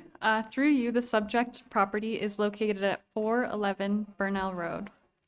The property is within the rural designation in the official plan and within a rural precinct. The applicant is proposing to develop a rural estate subdivision consisting of 10 lots accessed by a condominium private roadway extending from Burnell Road. The proposed lots will be a minimum of 4,000 square meters in area and 30 meters of frontage on the condominium road. This application was considered by Planning Council on January 16th. A decision on the application was deferred. Planning Council directed the applicant to provide a hydrogeological assessment and a noise and vibration assessment, as well as directed staff to facilitate peer reviews of the supporting studies. These items have now been provided and are complete. The noise impact study was prepared by HGC Engineering and was provided for the proposal. The proposed development is considered feasible from a noise perspective, and noise abatement measures are not required. A review of the vibrational issues was not provided in the noise impact study. However, an addendum was provided which stated that there was no vibration sources of concern. It should be noticed that staff did recommend that a study also address the relevant policies regarding protection of known deposits of mineral aggregate resources on the land, as there is a secondary aggregate resource area mapped on the property. This recommendation was based on planning policies within the official plan and provincial policy statement, which require protection of known deposits of mineral aggregate resources and limit development that would preclude or hinder the establishment or expansion of operations or access to the resources. The applicant opted not to address this recommendation, leaving this matter unresolved. As such, it has not been demonstrated appropriately that the relevant policies are addressed. Oh, sorry. Oops. The MECP D55 groundwater supply investigation was prepared by Gaiman Consulting, building on the initial works completed for the initial groundwater supply evaluation. Based on the work completed, the study concluded that the proposed development would have suitable groundwater with little to no risk of adverse impacts on neighboring wells.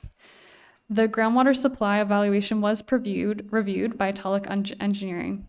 The reviewer concurred that the aquifer would yield suitable quality groundwater for the 10-lot development. However, there were some inconsistencies and items for clarification, and it was noted that the assessment was there was no assessment under the D45 guideline to assess groundwater quality, and that it should be conducted. Town staff met with the applicant, the author of the study, and the peer reviewer to discuss the comments provided. To address the peer reviewer's concerns, it was agreed that a D54 and septic suitability assessment could be completed and provided for subsequent planning applications. A D54 guideline is a provincial guideline to ensure the development utilizing on-site sewage systems proceed at a density and scale which will result not result in or cause degradation to groundwater resources. The requirement to complete a D54 guideline is echoed in the official plan, which states that for lots under 1 hectare, impacts of significance, there are significant concern and will need hydrogeological assessment in accordance with provincial standards. It is staff's opinion that this requirement should have been addressed through the studies submitted for the OPA, particularly given comments from the public about this matter, given the smaller lot sizes. Following the January Planning Council meeting, District Engineering and Public Works also met with the applicant and Tatham Engineering to discuss the traffic brief and the access onto Burnell Road. Tatham Engineering provided an addendum to the traffic impact brief with a topographical survey to confirm access would be off Burnell Road. separate from the North Mary Lake intersection. The traffic impact brief and addendum were peer reviewed by EXP, who noted that the traffic impact brief reflected accurately the impacts of the study area and intersection, and there would be no concerns with the works proposed. Now looking at the EIS was peer reviewed by Riverstone Environmental Solutions. The peer reviewer provided a table outlining concerns related to the technical content within the report and recommendations for improvement to further assess the application. From Riverstone's concerns, some of Riverstone's concerns involved the recommended wetland and watercourse buffers, the techniques used to characterize significant wildlife habitat, and the policy gaps relating to the adjacent lands and potential impacts. Staff met with the applicant, the author of the EIS, and the peer reviewer to discuss the comments and clarify the report findings. Some of the technical content concerns were resolved. However, there was a remaining disagreement about the appropriate buffers to wetlands and the watercourse. It was Riverstone's opinion that the wetland habitat warrant a 30-meter buffer based on the conditions presented. The applicant has reconfigured the lots to accommodate the suggested buffers and setbacks for the wetland and watercourse, which shifted the proposed lot configurations and slightly makes lot 10 smaller. So you could see in the, I'll use a little, so it's this lot here. So everything shifted down a bit. Within the official plan amendment, there was also a 3-meter wide vegetated buffer provided around the perimeter of the subject property and between each lot. However, the peer reviewer commented that the adjacent land features were not discussed or included in the EIS. Although concerns about traffic and noise and vibration appear to be addressed from the additional work provided, the proposal still does not conform with the intent of the Huntsville official plan. The previously discussed section 8.8 of the official plan specifically outlines criteria and appropriate estate residential development. In this case, the proposal does not meet the majority of these criteria, and in consideration was not given to further align with the development. It is noted that the EIS, the peer reviewer has concerns that all relevant policies and potential impacts have not been addressed. Further policies in section 8.4 of the official plan relating to protection of known aggregate resources have also not suitably been addressed in a technical report. These concerns also mean the application would not be consistent with the sections of the PPS or regarding development adjacent to sensitive hydrogeological functions, natural heritage features, wildlife habitat, and natural hazard areas, as well as protection of known deposits of mineral aggregate resources that would preclude and hinder the establishment of new operations or access to resources. Section 4.6 of the PPS also notes that municipal official plans are the most important vehicle for implementing the PPS, and locally appropriate long-term planning is best achieved through official plans. To be considered locally appropriate, real estate development and the relevant PPS policies require that those official plan policies, as outlined in section 8.8 of our official plan, be addressed. As the development does not conform to these locally appropriate standards, the official plan amendment would not be consistent with the PPS. It should also be noted that these policies continue to apply in the proposed 2024 provincial policy statement. Updated district comments were provided. District staff would not oppose the approval of the application, provided that all recommendations and mitigation measures from the study are followed. It is worth noting that the district official plan contains different policies than the town official plan, and the town official plan guides what's locally appropriate, and town planners must consider these in their review, and typically district planners do not interpret local official plan policies. The application was circulated internally and to the properties within 120 meters of the subject lands within 14 days prior to this meeting. Additional notice was also provided to the commenters from the circulation from the January meeting.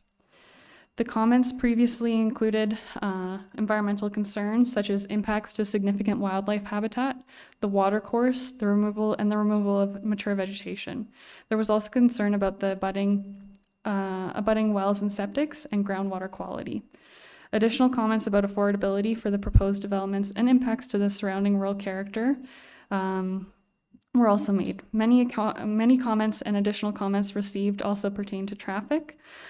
4 additional comments were also provided after the meeting was posted, which were sent to everyone.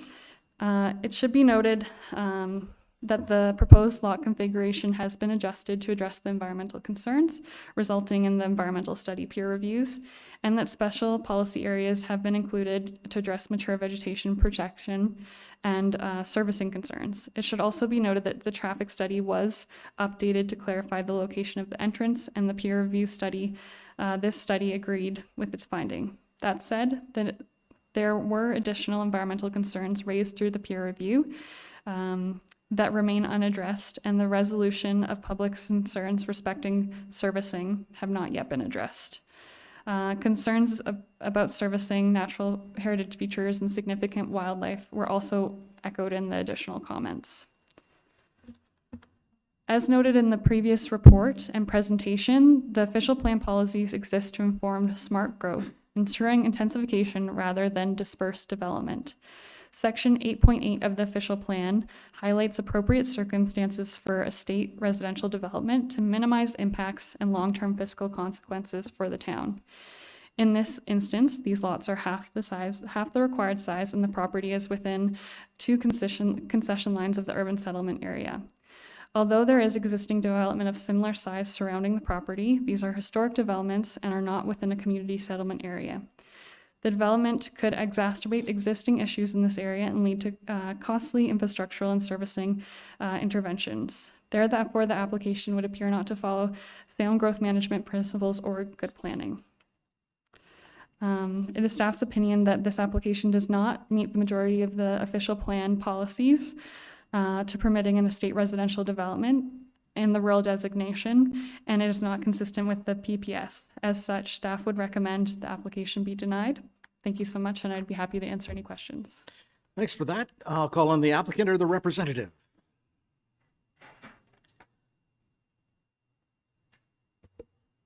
Good afternoon, staff is Ferradas of Plan Muskoka. I have a PowerPoint presentation. All right, perfect. I'll try to keep this at 10 minutes. Sure. I think I'll skip over most of this sort of high-level proposal stuff I think you heard, but maybe what I will key in is that there are minimum lot areas of 1 acre and 30 meters of frontage that are being proposed as the minimum for these lots, but there actually is a range of lot areas proposed on the property. So you have a 0.4 to 0.7 hectare spread. 1.7 acres is the max size of the biggest lot on the property. And the frontage, while minimum will be 30, it goes up to 54 meters of frontage as well, too. So there is a range of frontages and a lot of areas proposed. You've already seen that, so I'll skip through it. I think I've gone over this in the last meeting, but basically our approach is to look at this as a 2-phase style approval for the subdivision. Phase 1 being is what in front of council here today, the official plan amendment. And then there will still be a subsequent subdivision or condominium application along with a CPP bylaw amendment that will be following any sort of OPA approval should it happen here today.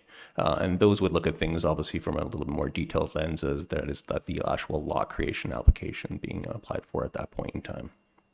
So really all we're looking for here today is a land use permission on this property for a real estate subdivision with a maximum density of 10 lots. You heard that obviously council has heard about this application on January 16th. There was a deferral at that point in time when the resolution was passed. Noise and vibration assessment be completed, hydrological assessment be completed, and a peer review of all submitted assessments be completed as well. The originally provided reports was the environmental impact study, traffic impact brief, the planning justification report, and a groundwater supply investigation. And the result of that deferral basically meant that the groundwater supply investigation needed to be upgraded to a hydrogeological assessment, a noise impact study be prepared, and then the environmental impact study, the traffic impact brief, and the new upgraded hydrological assessment be peer reviewed. And just through discussions with district staff and town staff, it was deemed unnecessary to peer review the noise impact study. So I think Kelsey covered off the findings of these peer reviews quite in detail, so I won't go into detail with them. But basically, traffic impact briefs seem to be agreed upon completely by the peer reviewer and the consulting engineer. The environmental impact study, I took part in that meeting that was described by Kelsey, and the main areas of concern, I think the overall concern with the peer reviewer was more the timing of the field investigations that were taken and the sort of the methodology used to look at the property. And I just have to say that that approach to that EIS was scoped and discussed with town staff prior to that report being written. So it was brought forward in a manner that was agreed upon by the town and by the applicant's consulting agent. So it was a little bit, we were taken aback a little bit that the peer reviewer had like a wholesale issue with the way that some of these things were handled, but it did seem that there was a fundamental agreement that there was only one or two natural features on this property that needed to be protected, and that was the wetland and the stream. And there was, as Kelsey has mentioned, disagreement in terms of what that setback should be. And just to make it clear, that setback is not being approved here today.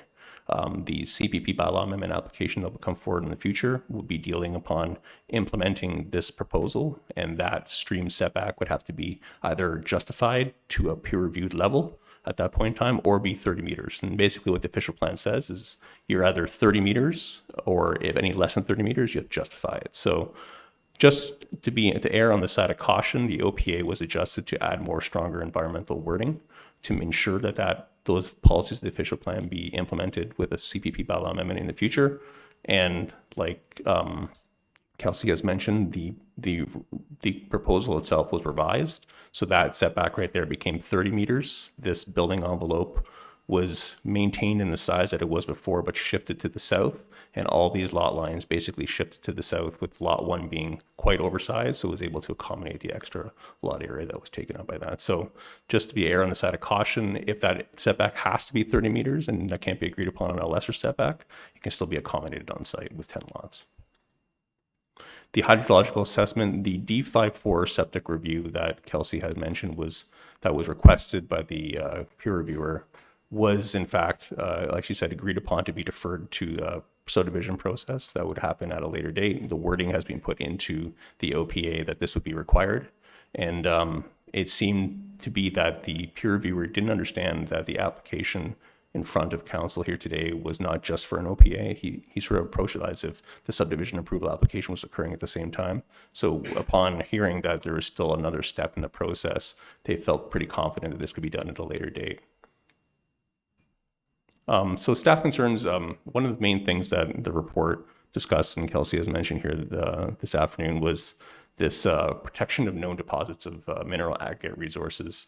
So basically, this was requested after the deferral resolution was brought forward by council and passed on the January meeting. And it was requested to be part of the noise assessment because the noise assessment was dealing with the aggregate pit nearby. But the actual study itself is not a noise impact study of any sort. In speaking to the acoustical engineer that was going to be taking care of the noise impact study, they felt that they were not qualified to assess that matter, and that it would have to be done by a different professional and be a separate study altogether. So being that it wasn't part of the original resolution passed by council, the applicant decided that this was not one of the things that was asked for council for the approval of the OPA at this point in time.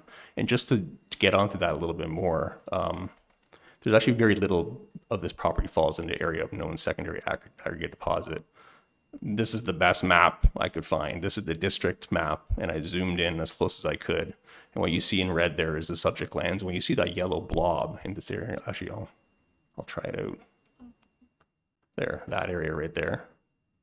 That's the secondary aggregate deposit. You can see that the pit, which is located right down here, is partially within it, and very little of it actually crosses into the southern boundary of the property. This is the only mapping I could find of this mapping, the district mapping. So just knowing the way aggregate pits and resources work, looking at it from two perspectives, if someone were to try to create a aggregate use on these lands instead of a residential use, the property is not big enough to support the setbacks required from all property lines, and especially from the residential uses in the surrounding area, to accommodate an aggregate resource. And also, if that aggregate resource was to spread closer to the now, approved, let's say, subdivision, there is quite a bit of residential development already existing in that area that would have a detrimental effect to the actual expansion of the use already. So we felt that this was more or less addressed by the sort of minor impact that it has on the proposal. And that's one of the reasons why the applicant decided not to move forward with an additional study beyond what the resolution stated.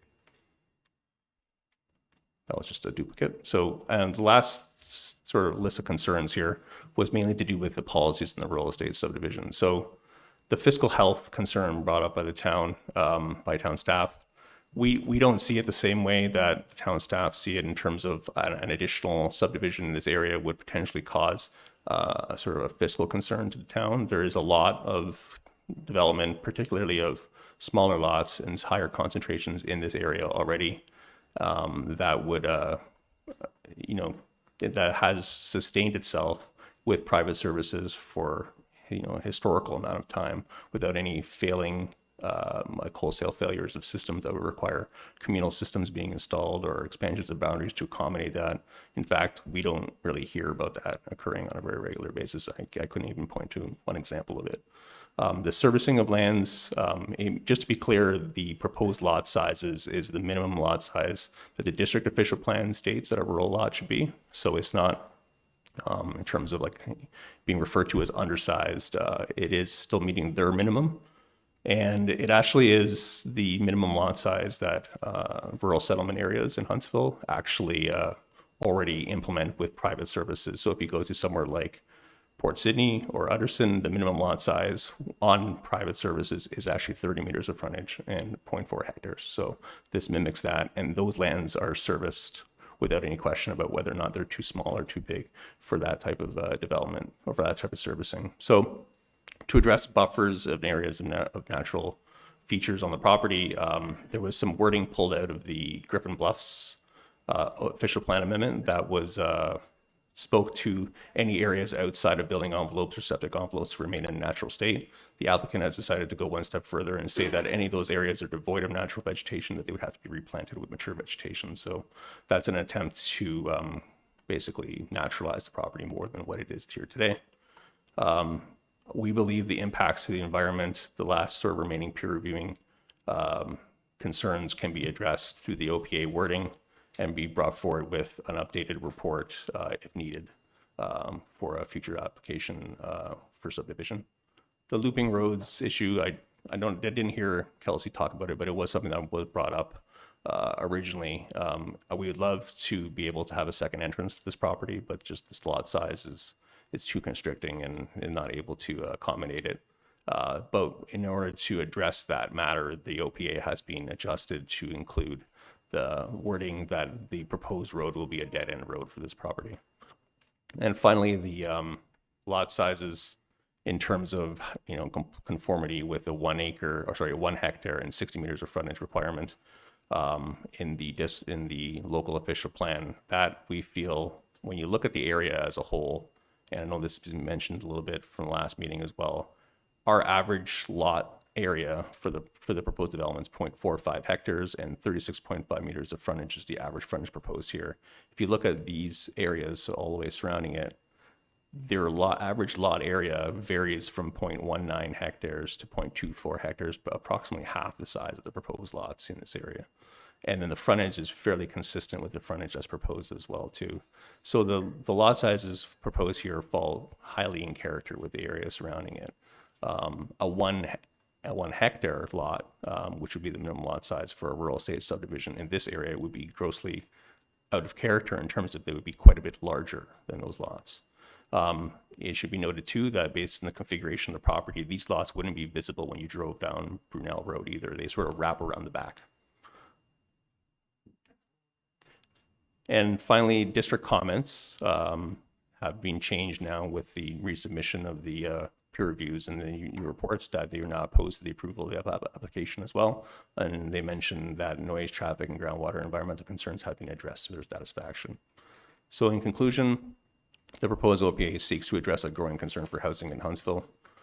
Two-phase approach is being moved forward here with this official plan amendment. We'll be following through if this is approved with a subdivision application.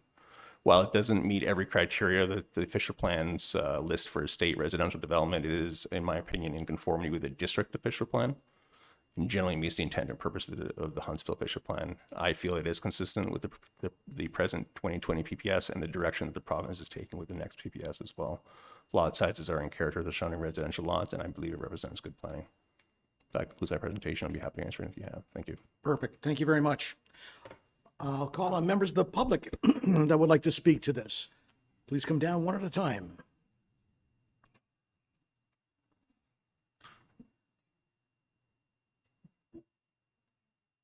If you could state your name and address before you start. My name is Harry Oswin, and I live at 391 Brunel Road. Charlene White and I, as I said, live at 391 Brunel Road. As long-term residents, we are in opposition to the proposed rural estate development at 411 Brunel Road by Leishman Developments. We submitted our letter of concerns last night, and I'd like to highlight some portions of that letter. In January 2024, we wrote to Planning Council opposing Mr. Leishman's first OP amendment application. All of our concerns and comments remain the same, and we have more today. In January, an archaeological assessment was requested. Was this done? If so, is the document available to the public? In January, the Huntsville Building Department stated that due to sloping in the area, an engineered drainage plan for this subdivision should be provided in advance of any approval, and that it shall incorporate the private road grading and slope to these lots so a fire access route can be confirmed. Was this done? If so, are the documents available to the public? In January, the fire department was concerned that there is inadequate water supply for fire suppression to protect this development. Except for the Muskoka River on the adjacent side of Brunel Road, there are no fire hydrants in this area. Has this been addressed, and if so, how? The Operations Department recommended that a stormwater management report be submitted by the applicants. Was this done? And if so, is the document available to the public? Regarding the traffic impact brief, a peer review was conducted by EXP. The consultants for the original study and the peer review recommended that there would be no impact to the North Mary Lake Road, Brunel Road intersection with the addition of the 411 Brunel Road access road. However, the language in the reports is from Tatham report applying the 1 to 3 factor to the peak hour volumes is inherently conservative. And from the EXP report, these growth rates should provide a conservative estimate of the future background traffic levels. The reality is that traffic volume increases dramatically in the summer. We see summer congestion firsthand, especially when vehicles are lined up on Brunel to access the public boat dock.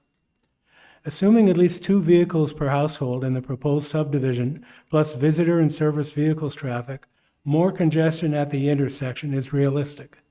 The town may need to add stop signs on Brunel Road and possibly traffic signals at the intersection sooner than planned. 2 statements in the environmental impact study of November 23rd by Frycorp need to be clarified. On page 9 to 10, the reference to potential drainage ditches, most likely associated with farming, figure 6, indicate previous agricultural uses, is an incorrect assumption. The report further states that exposed sandy sections of the subject property consistently showed evidence of ATV use. In fact, figure 6 shows one of 2 deep ditches that were dug by the son-in-law of the previous owner in April 2019 on the west side of the property, adjacent to the forested area, to stop ATVs.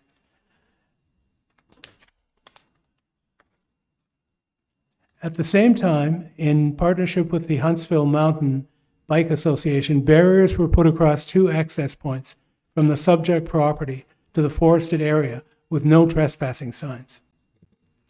The human disturbances to the subject private property in the field area have been negligible for the past 5 years. If Mr. Leishman's property remained vacant, it would remain virtually undisturbed. We have written permission from Mr. Leishman to trespass through the forested area with our dog. Our neighbors and their dog pass through the forest. We also nurture the growth of milkweed and monarch butterflies in the field. Page 32-33, the report notes that residential lots east of the subject property have permanent fences installed, which act as a physical barrier, deterring turtles from nesting and other wildlife from concentrating and/or passing through. There is frequent ATV traffic within the proposed development site. There are multiple trail systems used by ATVs and human hikers. ATVs disturb the suitable nesting substrates and could similarly disturb turtles moving through the area. There are only 4 lots adjacent to the east side of the subject property. The creek runs through lots 357 and 359 Burnell Road. This area abutting Mr. Leishman's property is not cleared and there is no fencing. Lots 391 and 401 Burnell Road do have wildlife fencing. It is a 33 centimeter by 17 centimeter gauge wire, which easily allows small wildlife to move through. The fencing is not a physical barrier, excluding turtles from reaching the subject area. Our fencing has a 3.3 meter wide opening, and our neighbors have a similar opening. Both openings have been there for 25 plus years. Deers, rabbits, foxes, raccoons, and yes, wild turkeys, porcupines, and skunks use the openings to roam and travel to the Muskoka River from the forested area across the subject property. Deer rest under the spruce trees in our backyard. There is no frequent ATV traffic within the proposed development site. The multiple trail systems is one oblong circuit, north and south across the property, with 2 exits to the forested area that were barricaded 5 years ago. The FRI Environmental Impact Study assessed significant wildlife habitat, pages 44-45 and 50-52. We see that the peer review of the FRI study by Riverstone Environmental Services had several concerns. They state, while we feel it may be feasible that the application can occur in conformity with applicable local and provincial planning activities and in compliance with applicable environmental regulations, the report does not include sufficient contact information to provide a recommendation in this regard. The peer review provides a table of thorough technical comments. We would like to provide our 11-year first-hand experiential familiarity of the wildlife and vegetation habitat on Mr. Leishman's property. Mr. Leishman's property is a seasonal concentration area for deer, winter and summer. Deer and other wildlife pass from the forested area. They bed, feed, and roam in the tree-covered areas on the property, but especially above the creek on the north end of the property, adjacent to our property, where his proposed lots 8, 9, and 10, and the private road and cul-de-sac will be located. The deer use our fence opening as a corridor to the Muskoka River. We constantly have deer in our yard. Currently, 2 does and their 4 fawns roam Mr. Leishman's property and our yard and pass through to the river. The existing natural features and ecosystem corridors, most of the tree stands, wildlife habitats, seasonal concentration areas, and travel corridors will be almost completely gone and replaced with large homes, extensive paved areas, and lights and noise if the subdivision development is approved. Regarding the rare vegetation communities and specialized habitat for wildlife and habitats for species of special conservation concern, we are very concerned about the loss of the monarch butterfly habitat. Monarchs are listed in the Provincial Species at Risk Regulation 23008. The EIS report by FRA states that the habitat loss, specifically clearing of forested land, has been identified as the biggest threat to monarchs. The report notes that there were numerous patches of milkweed in the subject property's GO78 ecosite and in the G130 swamp. The G078 eco site is covered with milkweed, far more than numerous patches. We have been taking pictures of the growth of milkweed every year for 10 years as members of Milkweed Watch. The eco site is a significant habitat for monarchs. The FRI report also states that field biologists examined milkweed plants during 2 separate field investigations for the sign or presence of monarch caterpillars. Surprisingly, no monarchs at any life stage were observed. We too find that extremely surprising. The field biologists should be here in August and early September, when the caterpillars and larvae are cocooning and the air is filled with monarchs. The FRI report notes that although no monarchs were observed, the presence of milkweed will always provide a suitable habitat. They state that no direct impacts to monarchs are expected, since they are currently using potentially suitable habitat. We and our neighbors work at increasing milkweed by spreading seeds or splitting rhizomes and transplanting them. We harvest monarch caterpillars and help them to successfully cocoon and then release the butterflies back to the milkweed plants in G078, eco site of the field. That's 10 minutes. If you could wrap it up very quickly. Will do. We are happy to share our pictures of the monarch caterpillars and butterflies and summer progresses. There will most definitely be impacts to the monarch population.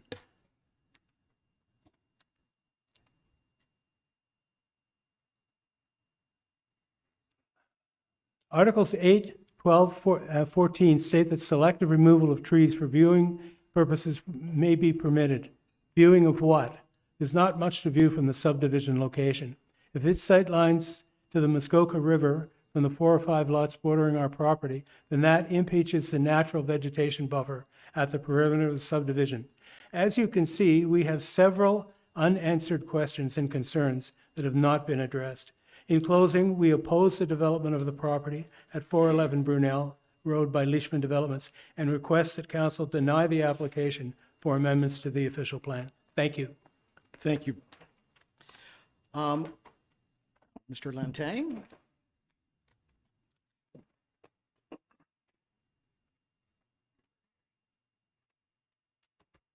Thank you, Mr. Chair. Thank you, councilors, for all you guys do. And thank you to the planning staff. I have, as a real estate agent, found them to be one of the greatest resources I have. I live beside the Oswins and Whites, and I can confirm that indeed it is a deer bedding ground. It is a deer wintering ground. Unfortunately, last year I lost all of my lettuce to the deer and many other vegetables that frequent my house. In fact, last year at about 5 in the morning, we had a moose cross through my yard into the forest. And the monarch butterflies. Honestly, that is a beautifully large patch. It's a rare patch of such extent in our area. They just go look for milkweed patches. You won't find them. They are here. And indeed, I have 7 little cocoons that we are nurturing that we got from the back property and also from other places on our own property. So I'll just address a couple things. The fact that there are nearby properties of similar size is absolutely irrelevant and cannot be used as bearing on what new lots can be sized according to the official plan, because as a real estate agent, I've tried to help many of my clients divide small parcels of land and have been absolutely denied, even though I cleverly pointed out all the similar sized lots on the other side of the road. So I don't see how that has any bearing on what they may or may not be able to conform to non-conforming policy. So the original road was not designed to be directly beside my house and my property. That has now changed, and I would like to know if there will be a traffic impact study for my house, a vibrational impact study for my house for large traffic vehicles of construction and also for potential garbage removal, etc. And aside from the peace and enjoyment that I currently enjoy at my home, being diminished by the proposed lot, everything that was stated by my neighbors is valid and confirmable. In addition to these comments is the vehicular safety issue at that intersection, which is extremely low visibility if you're coming towards Brunel Road from the North Mary Lake Road. If you're in a truck, pickup truck, van, or any other vehicle that is larger, you cannot just come to the edge of the intersection.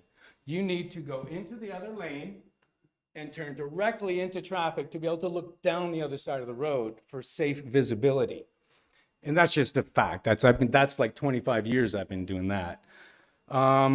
So the original road was supposed to join at that intersection. And now it's only going to be another few feet away, which directly beside my house. I cannot see how anyone looking for visibility down that road is going to have any chance of visibility of someone entering and exiting from this subdivision. And that just seems very difficult. So it is a much more hazardous situation than is being led onto. And the stormwater runoff, this is fairly recent, but stormwater runoff from North Mary Lake Road has always been an issue on that stretch of Brunel Road, going to the whole entire way, going towards the boat launch. And I'll just read you here. The stormwater runoff from North Mary Lake Road onto Brunel Road is already a vehicular hazard situation during rain events, great or small. Vehicles in both directions are prone to hydroplaning due to the collection of large amounts of fast-moving water.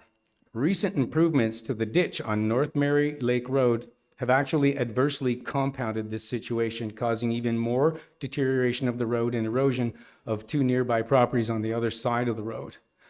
The addition of an access road for this proposed development will not only add further hazardous amounts of stormwater dumping onto Brunel Road at this intersection, this will cause further safety hazards and further road deterioration, as well as deterioration and erosion to private property in the path of the flow.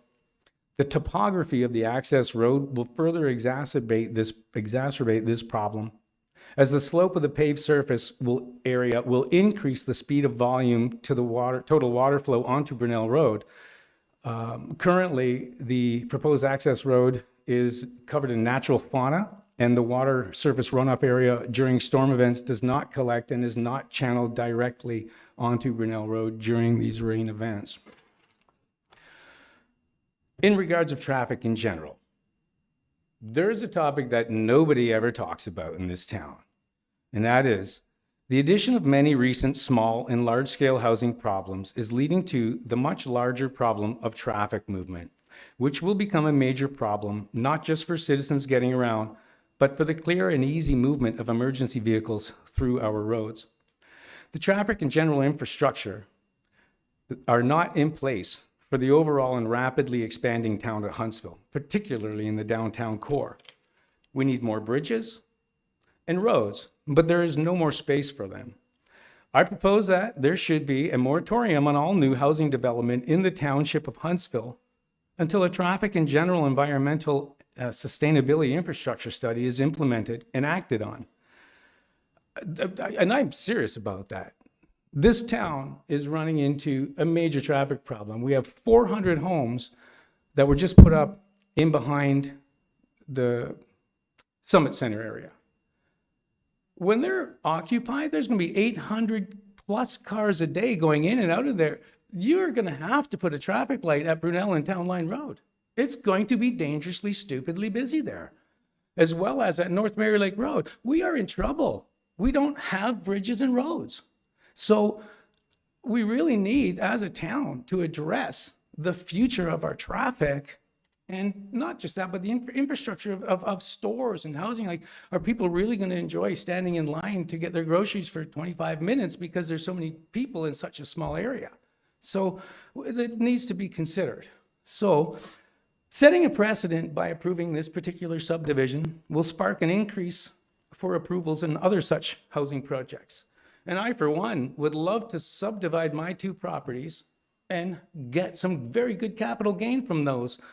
So I will I will respond accordingly to the precedent of the approval of the housing plan that does not conform to the official plan, because if that gets approved, then I can also apply in a non-conforming way for homes that don't conform to the official plan, so that I can benefit financially, because my wife and I would love to do that. Thank you for your time, and thank you all for what you do. Thanks very much. Is there any other member of the public that would like to speak?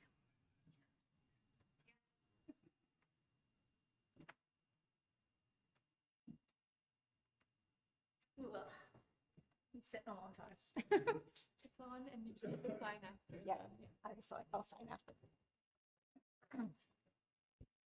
Hi, it's back here again. Was here in January, back here again. My name's Laura Koswan. I live at 447 North Mary Lake Road. I agree with Jerry's comments about the traffic situation. We have seen numerous accidents, at least 2 in the past few years, at the intersection of Burnell Road and North Mary Lake Road, and I'm concerned about the driveways and the vehicular traffic that'll be accessing that area. But I just wanted to make a comment. When we got the second notice that this meeting was happening, there's not a lot of timeline. It was like 2 weeks. Over the long holiday weekend, I had company all week, and I only was able to address this and read through the reports within the past few days, so I was only able to submit my letter last night. So just a comment that maybe you be conscious when you're sending out notices to people who are affected, that there's enough of a timeline, because it's very difficult. And we're just busy people like everybody else. I'd like to make a comment which I hadn't addressed before about the Indigenous assessment.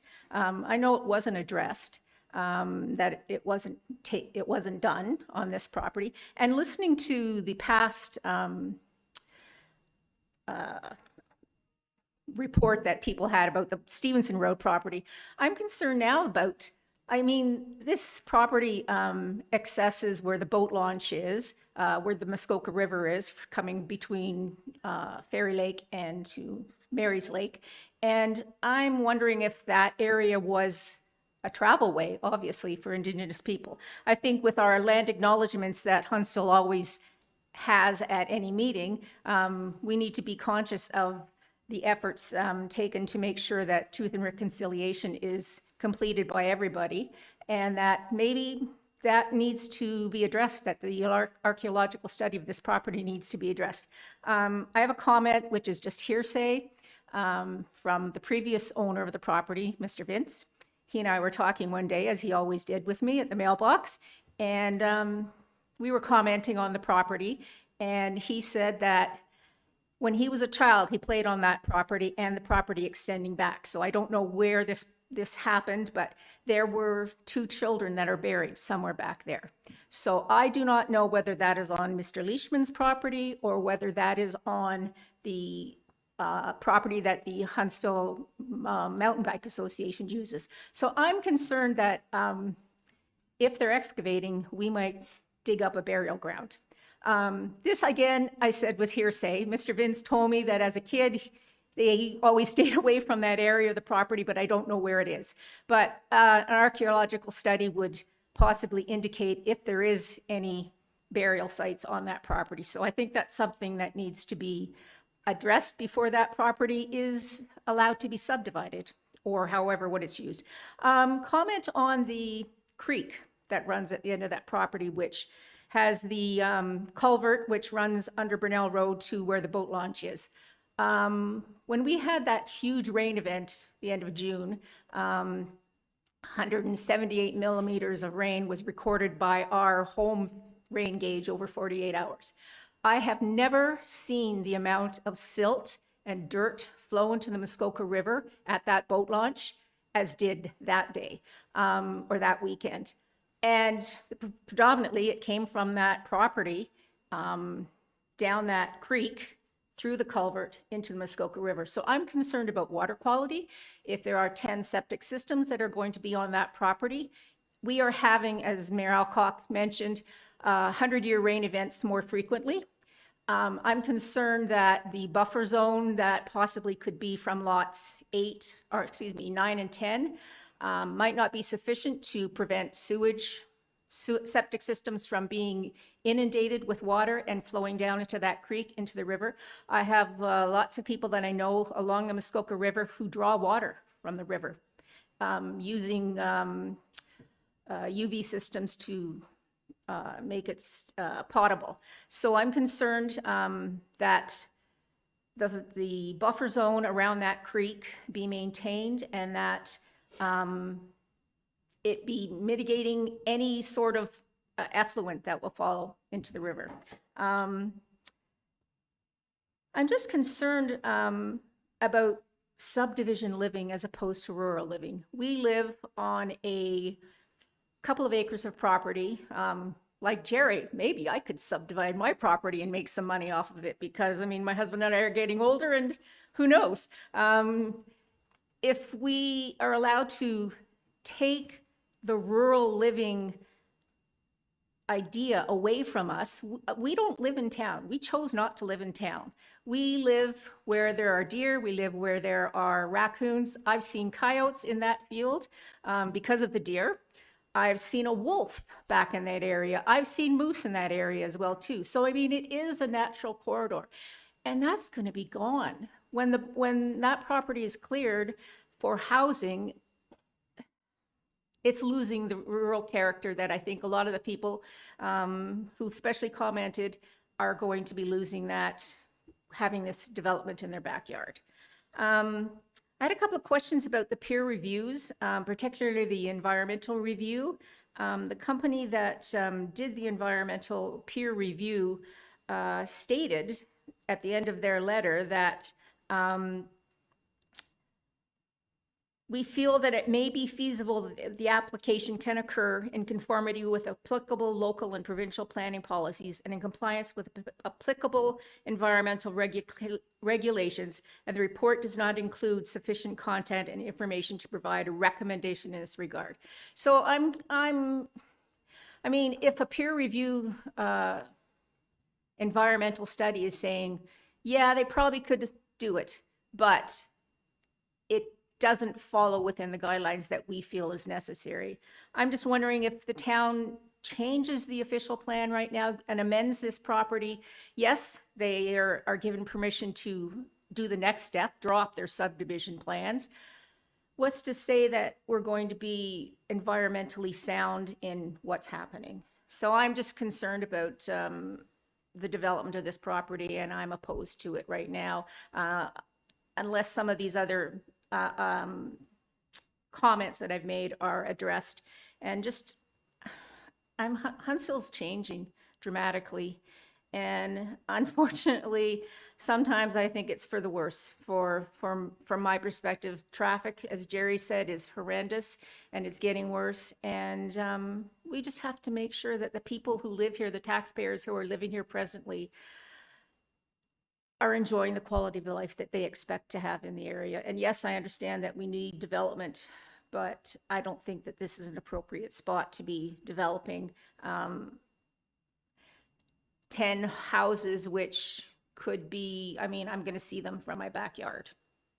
So anyway, thanks for your time and have a good afternoon, the rest of you. Thanks very much. I'll ask if there's any, I see Mr. Meredith is coming down.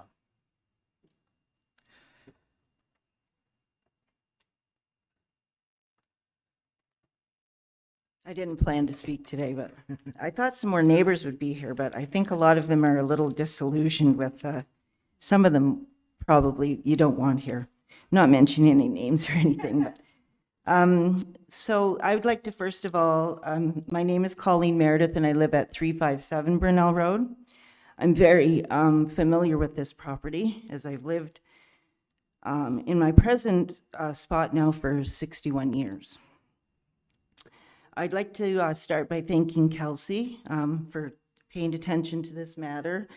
And I'd like to thank you for your recommendations that this development does not go forward. a lot of the concerns that were expressed regarding the Stevenson Road property actually also apply to this property. We can look at concerns of the impact on the water, on the wildlife, mainly this creek runoff, which does come from the property up above there. I sent pictures to Kelsey, which you had access to, showing the storm that Laura alluded to, and the runoff into the river was like I've never seen it before in 61 years. I also watch the deer. Unfortunately, sometimes they don't make it across the road. I always think, why don't you just stay on one side of the road, because there's water on both sides of the road. There's lots of wildlife, and it is their natural pathway. At least 2 of the councillors in the room today are very familiar with the traffic flow on Brunel Road. It is a safety concern. The access onto Brunel Road from Mary Lake is an issue, and like Jerry demonstrated for us, you do have to pull up and go like this to look down the road. There are times of the year when it's busier. The Montessori school puts extra taxing on that intersection, particularly at drop-off and pickup time. We could also talk about the swimming area across from our house that is now a boat launch. When the town is asked to intervene, they like to say it's a district road and it's not our responsibility, yet the town cuts the grass there and does put the docks in.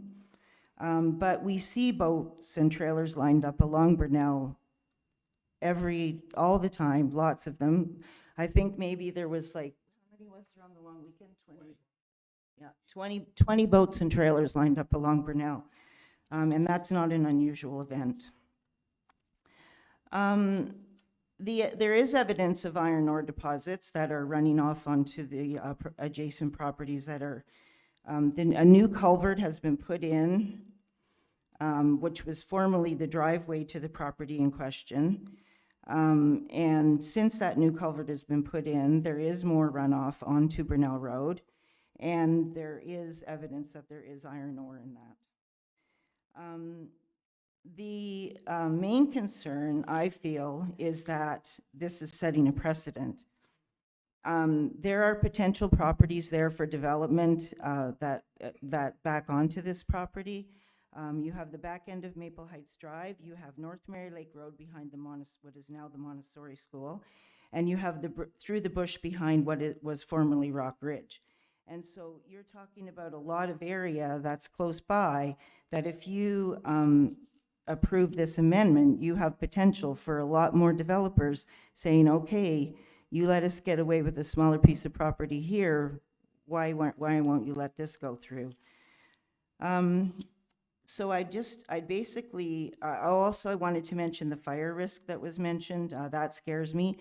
The property that's in question is actually, one of the reasons that it is available was because there was a fire on the property, and they did have to draw water from the Muskoka River to put that fire out. So potentially you have a development that does not have access to water in the event of an emergency. So I'd just like to say that I think as councillors, you do need to think about your responsibility to the people who've lived in this town for a very long time. And yes, we do live in a rural area. I've lived there all my life, and it was a rural area. It's a beautiful place to live. And I don't want to see it change, but I don't want to see it change because we're allowing an amendment that really shouldn't be allowed. Thank you. Thanks, Colleen. Is there any other member of the public that would like to speak? Come on down. We need you to come to the microphone so that the thousands of people that are watching us from home. We have specific questions in our letter that we sent in. Will we get a response to the specific questions? Kelsey, are reports available? Will this study did you be want to done? deal Will with that that? study be done? I if I'm able to speak. So the questions that were posed in the email, we were just provided with it last night, but I can speak to some of them. The stormwater management, the fire, and the building comments, those still stand. Normally that stuff is done in detailed design, so those comments are provided to inform the applicant of later issues, but for this application, we did want some of that information so we could address some of these comments in terms of fire and for the looped road, that does address that it's not a dead end, but yeah, often those things are done in more detailed design, but those haven't been provided yet. I believe the other comment was, sorry, I don't know all the, if you have your email, then I can go through them.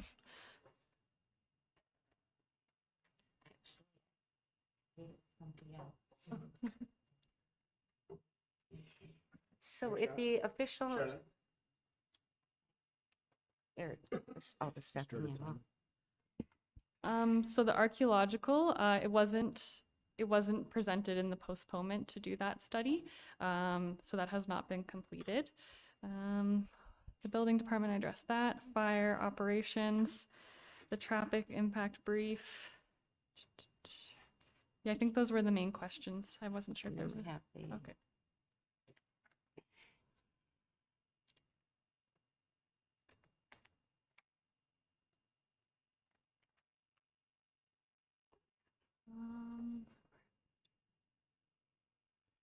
So for where will the wells, septic tanks, and drainage fields be located in the proposed subdivision? So this was brought forward in the peer review that they were wondering where these items would be to review the hydrogeological functions and also in the environmental.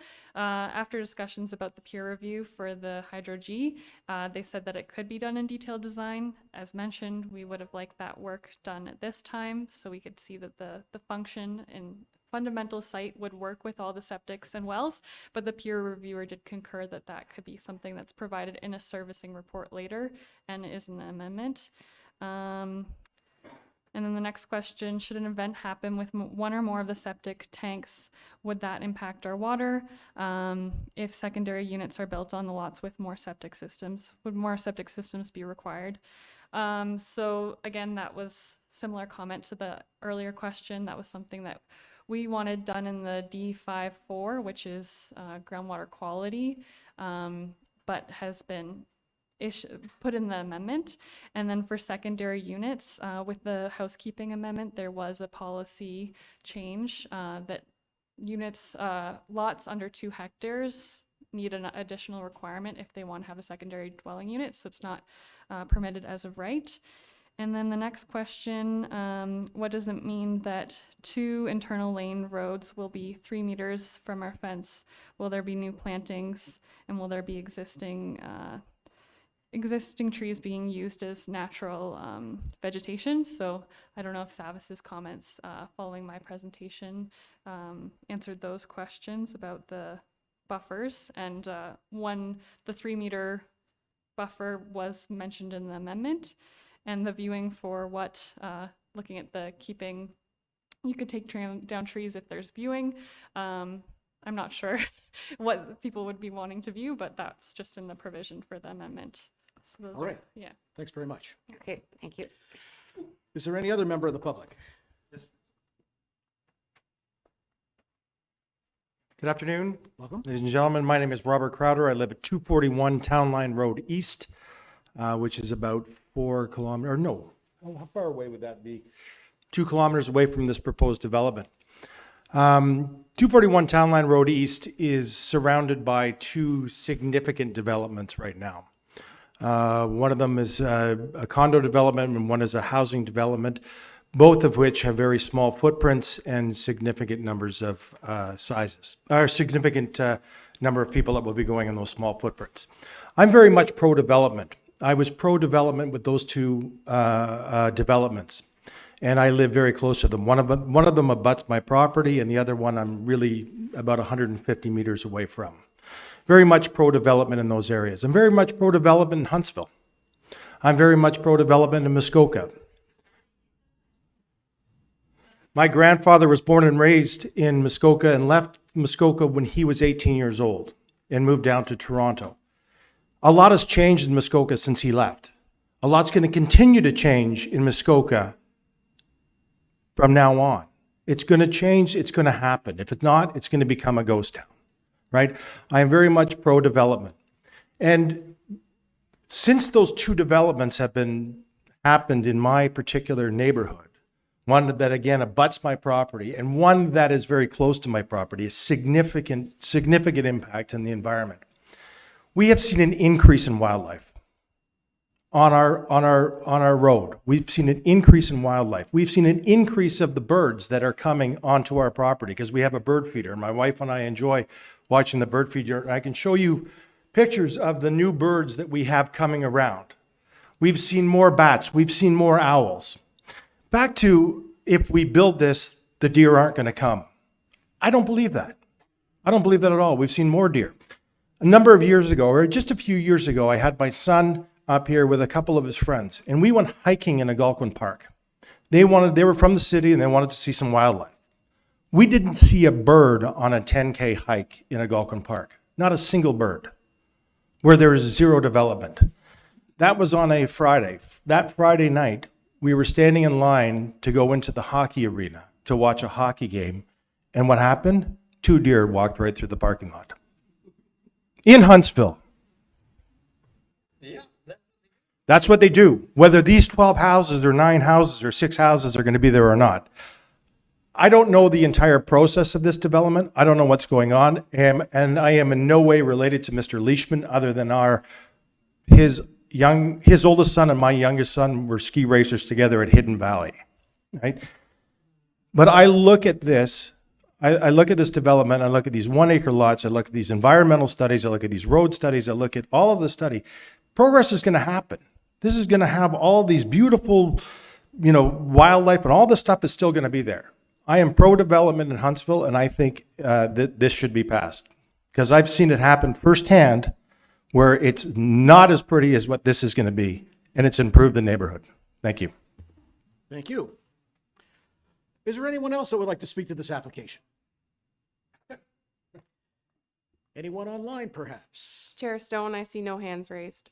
All right, then I will go to council members for comments and questions. Councillor Cloutier. Through you, Chair. As everybody knows, this is in my ward. I live close to it. I see the traffic, the daily traffic. I put my boat in at the boat launch twice a week. I travel often up and around the whole areas. I met with the developer at the start of this, and I told him right from the start that the entrance was going to be a biggest problem. And I still think the entrance is a huge problem. Where it's located, I don't know what the solution is, but I don't like it, and I didn't like it from the start. And the subdivision itself, it would be nice, but I have to sit back and I have people that are here today in support of not putting it in.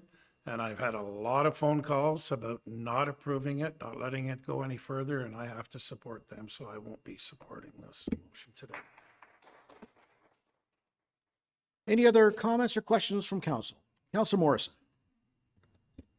Thank you, Chair Stone, and through you. It's situations like this. I echo the comments of some of the neighbors. Huntsville is growing, and that's a challenge that we have.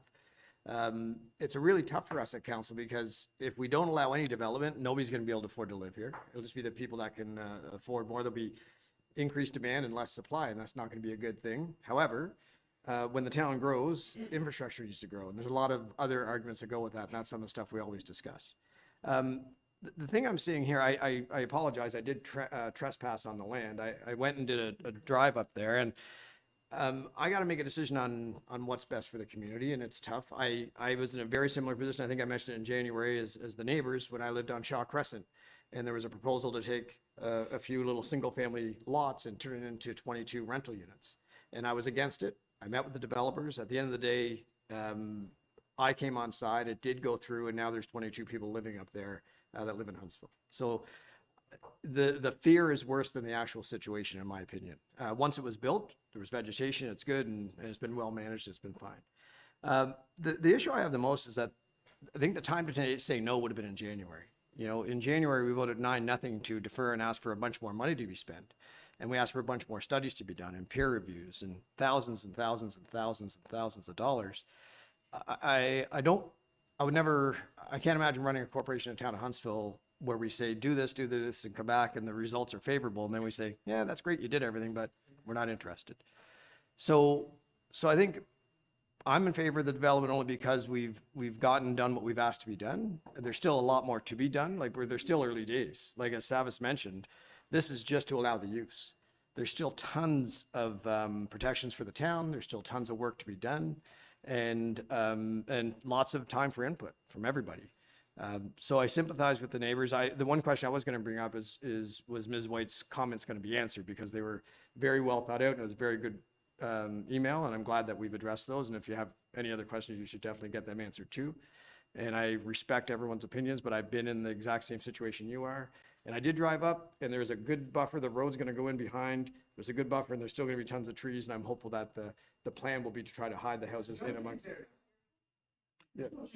No. So anyway, that's my take, and I, put myself out there. I'm telling you how I feel, and I know it's not going to make everybody happy, but I think I can support the application. Thanks very much. Mayor Alcock. Thank you, Chair Stone. Yeah, this is it's a complicated one for sure.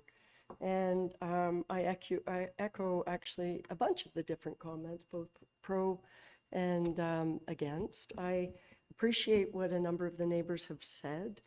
I guess, though, I'm going to look at it in a couple of different ways. One, I think some of the comments I heard, it almost sounds like you're struggling with any development on that site. And they're actually, at the moment, as of right, Mr. Leishman could develop at least 2 lots, as of right? But I'm just, so then the number is, and then you look at, and I know that the comment was made, you have to ignore the surrounding area. And I really struggle with ignoring the surrounding area, because that really matters in the sense of, I understand why staff have proposed, a denial of this application based on our OP. Having said that, if this was in a community settlement area in Utterson or Port Sydney,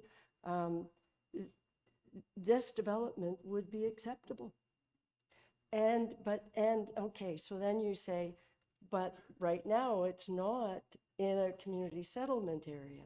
Having said that, historically, the whole surrounding area has been developed as if it is a community settlement area. We have a school. We not only have a Montessori school, we have a public school, well past. We have the neighboring subdivisions with much smaller lots in 3 different areas. And in fact, having been through the last official plan process when we were defining what the community settlement areas are, we talked for quite some time about the Brunel Locks area.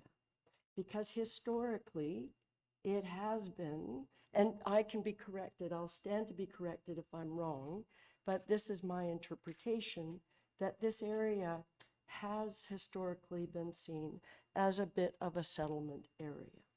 Again, why do we have a public school that's past that, surrounded by neighborhoods? So I look at that and think, and again, this I'm sure will be misconstrued, but there is a planning term that could perhaps be seen here, that this is infill.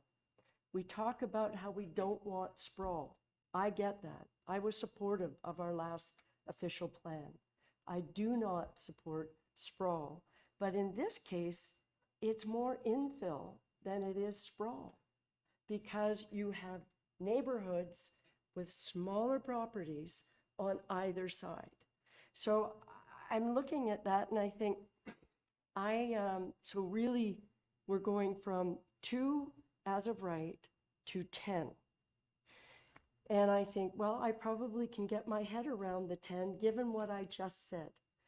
Having said that, I do think there are a number of issues. I think that the councillor from the area, Councillor Cluche, has raised the issue around entrance. And I wonder, you know, if there is a way that we can put a number of conditions, and I think that the director is going to jump in and say something with respect to that. But I do feel there might be a number of conditions with respect to, we are fully satisfied about how the entrance works as from a traffic impact. And I know we've had a preliminary, but there might be questions about when the study was done as to peak timing. I'm not sure. Maybe the answer is it was done at that time. But you know, so do I support it in principle? I think yes, because of what I've just said. Having said that, I think that there's a bigger issue, and that is if we do support this, then I do think we need to look at the boundary and looking at this area, changing the boundary to incorporate what has become a community settlement area. And that maybe is for another discussion, but I do think that it is important because that has already been established. So that's my comment. All right, thanks very much. Councillor Fitzgerald. Thank you, Chair Stone, and thanks everyone for their comments around the table. It saves me, I don't have to say as much now. But I appreciate all the public coming out too. It's important that we get an opportunity to have these discussions. And staff, thanks for the report. And you have only one choice to make because you're bound by the rules. That's why we have this table and this committee. I tend to support the project. The lot size is not an issue with me because how many discussions have we had around this table with the current housing crisis that we're in about reducing our lot size requirements in all areas? And I think that's going to be a mandate in the new provincial policy statement, and the district approves already in their official plan.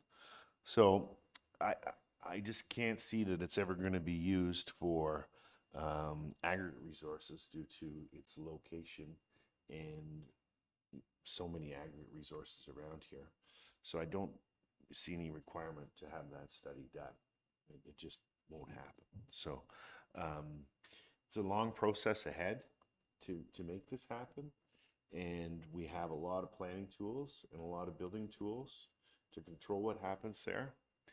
And I guess my favorite part of the conversation from the public is the nature and the butterflies and the milkweed. I have an acre property in Port Sydney.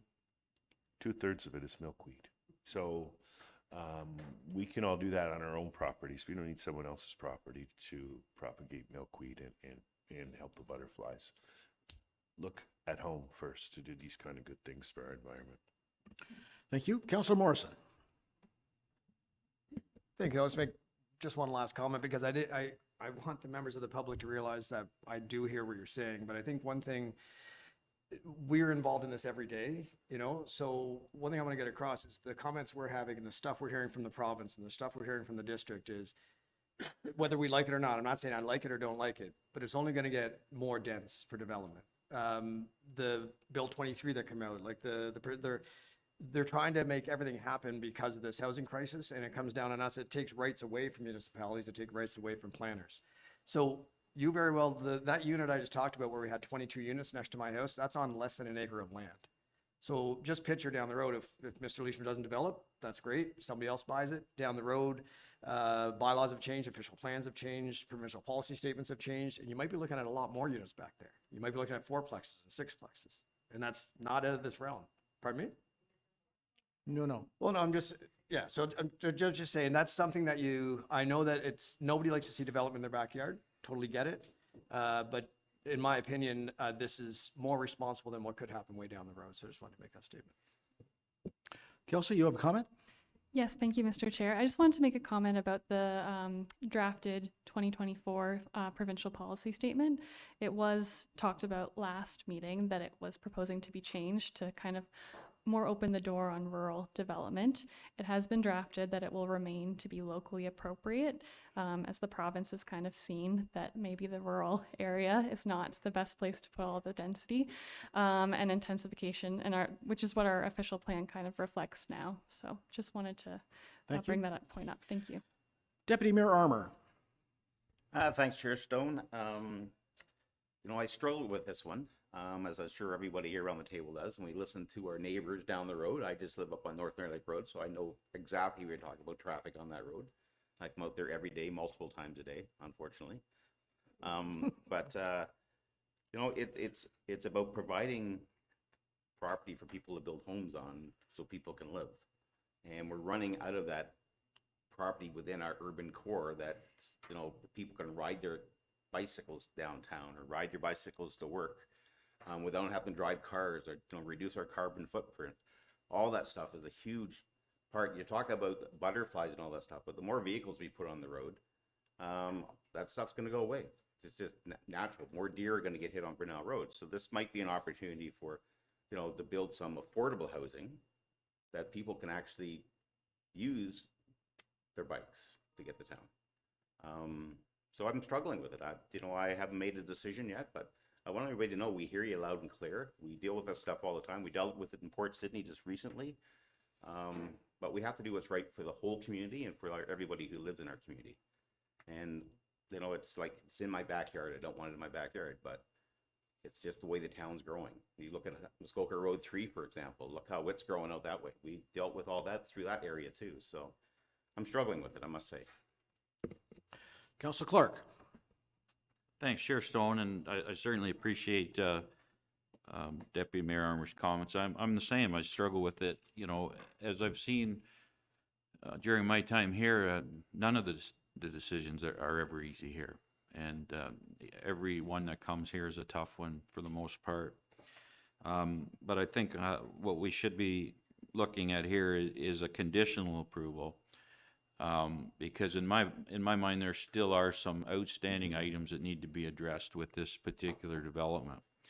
And that would I think should include the buffers, more talk about the buffers, more talk about stormwater management, and specifically the entranceway onto Brunel Road. So I think conditional approving might be the way to go, and with allowing the developer to continue proving to us why this should be approved for final approval. Any other comments? Councillor Schumacher. I would concur with Councillor Clark. I like the idea of the conditional because I know we're saying to a max of 10, but I know we had asked if we could, back in January, we'd asked for that number to be reduced. It didn't come back reduced. I know that this is just the first step of the process to go, and maybe it will be reduced, which would be, I think, to the point of traffic and whatnot. So I'm with conditional approval. All right, I see no other hands. No, we're done with the public portion right now. So I too have had difficulty with this. I sympathize with the neighbors. I can't imagine having 10 new wells and septics right behind my house all of a sudden, and I'm disappointed that the developer hasn't done the septic suitability assessment yet, but I'm told by staff that will be coming and will probably be peer reviewed as well. So that's the big one for me. 10 septics all of a sudden. So I'm still struggling with it. So what I'm going to do is I'm going to read the original motion, and if someone wants to amend it, then we can do that. So the original motion, moved by Councillor Renwick, seconded by Mayor Alcock. Be it resolved that Planning Council deny official plan amendment application OPA number 4, the purpose and effect of which would be to permit a rural estate development by amending the official plan to add a special policy area as outlined in attachment number 4 to report DEV 2024-69. Comments or questions? Mayor Alcock. I think the first proposed amendment from my perspective, since I think, moving or seconding this, is I would change the word deny to approve. That would be the first part of it. And then I think I would add conditional on. And I'm going to, if I don't know if it's possible to take a 5-minute, just because I'm not quite sure the exact wording, but to Councillor Clark's point, there were at least 3 different things that I think are worthy of conditional on. And I need some direction from the director. Well, before we do that, Yes, okay. would there yeah. be a seconder that would support The deny to Mayor approve. Alcock's? So Councillor Fitzgerald would second that. So we're going to take a 5 or 10 minute break, whatever's needed, to talk about some wording for an amendment.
All right, we're back. Before I read the amendment, I'm going to ask staff to bring up the bylaw itself and speak to what is still required. Thank you, Mr. Chair.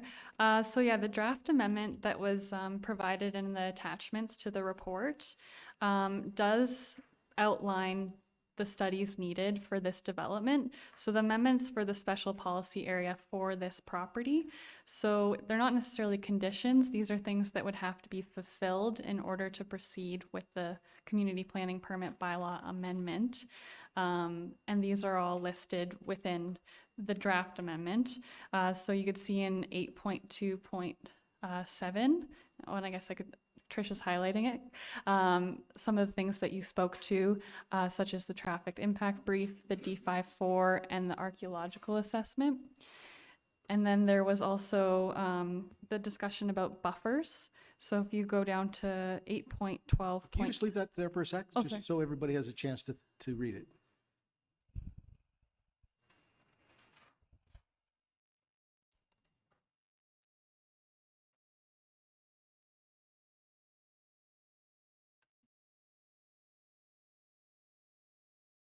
All right, thank you. Go ahead. And then if you go down to 8.12.13, it speaks to the buffers on the perimeter of the subject lands and between each proposed lot, which reflects Councillor Clark's comments about buffers. So these are all items within the draft amendment. So to clarify, the OPA would be approved with this draft amendment, and for the following steps of the planning process, these items would have to be addressed. So I hope that makes sense. As similar to a zoning bylaw amendment, they're not conditions, they're like exceptions that they have to follow. Yeah. All right, I'm going to read the amendment and then we can discuss more. So moved by Mayor Alcock, seconded by Councillor Fitzgerald. Be it resolved that the following word deny be struck out and the word approve be inserted in its place. Comments, questions? Councillor Morrison. Thank you, Chair Stone through. So does that mean for the public, for them to know that if those things aren't done, CPP application will not be accepted? Is that true? Yeah, that's correct. So for example, for the CPPA, Community Planning Bylaw Amendment, like a D54 study would have to be completed to the satisfaction of the town prior to that other approval going forward and being reviewed. Councillor Renwick. Thank you, Councillor Stone. Just in regard to the bylaw that we just saw, does it speak to, or does it answer the question that you had about the septic? So it is the D54 That's what you're just speaking of. assessment. That's Right. correct. Okay. Is that Yeah. correct, Kelsey? Yes, I believe it speaks to it in the rural servicing report as well. That's in that provision. So under 8.12.7I, it talks about the rural servicing report. So that would show we want it to show the locations of the septics and the well to ensure that everything adequately fits on that site. Yeah. And if I may just further to that, the other part was the traffic study, and I think that spoke to what Councillor Cloutier said about, the concern that we have for that intersection. Even though there was a traffic study done, it said that there's going to be another, there is another study that needs to be done, or another. What is that? Sorry. Yeah. Thank you for the question, through you, Mr. Chair. That's one item maybe I could clarify, because we do have the traffic impact study that was satisfactory, and then the peer reviewer also said that was satisfactory. So is there other direction on what they would like to look at, or? Did Director Maxwell want to speak to that at all? Thank you, Chair Stone. The traffic reference in the OPA, I think, has to be included regardless, because when an application for subdivision or condominium is submitted, it's a district approval, and Burnell Road is a district road. So there would still be considerations that they would want to make sure are being addressed. Great, thank you. Councillor Morrison? So to that end, Director Maxwell, that would mean the district could look at the study that's been done and the peer review and show that two groups have said it's acceptable? Or would they want their own? Thank you, Chair Stone. They could decide that they want it updated or that there's other items that they want to see addressed through it. But yeah, they did review the existing study as well. And that's outside our control. That's a district thing, and they would make that decision on their own. That portion of it would be, the town would still have the ability to obviously approve the CPP bylaw amendment, which would have to make sure that all of the conditions in this official plan of items to be addressed are fully addressed. But as well, the town does provide comment to the district for subdivisions and condominium approvals, and those could be items that the town would want to see addressed as well when that application is brought forward. Councillor Clark. Thanks, Chair Stone. So just, so the developer would have to use the draft bylaws included as a roadmap to satisfy the conditions as part of this development. And then when it comes back to council, we would then see what impacts would occur. What would be the impacts of those conditions being fulfilled or not being able to be fulfilled. So I guess my question then is for Director Maxwell. Would it come back then to council for a review once those conditions have been met, where we are able to either finally approve it or not? From the official plan amendment, no. This is the only approval that council would have. The official plan amendment, if council did approve it, would then go to the district and they would ratify it. Council would have the ability to review things only through a subsequent CPP or subdivision and condominium application. Mayor Alcock. Thank you, Chair Stone. If I could add to that, as chair of the Community and Planning Services Committee at District, I can tell you this, that when it goes to the district table for the plan of subdivision, it matters to councillors around that table if they see the history of the application and that planning staff at the lower tier were recommending denial, and it was council that chose to approve. That certainly does raise other questions, and I'm almost positive that district staff will want to confirm the rationale for all of those things. So kind of to answer your question, Councillor Clark, they will want to know what the answers were to those justification studies. All right, I see no other hands. No, I'm sorry, we're done with the public portion. We are now dealing solely with council. All right, no other comments or questions? All in favor? All opposed? And that carries. And now the main motion is amended. All in favor? All opposed? And that carries as well.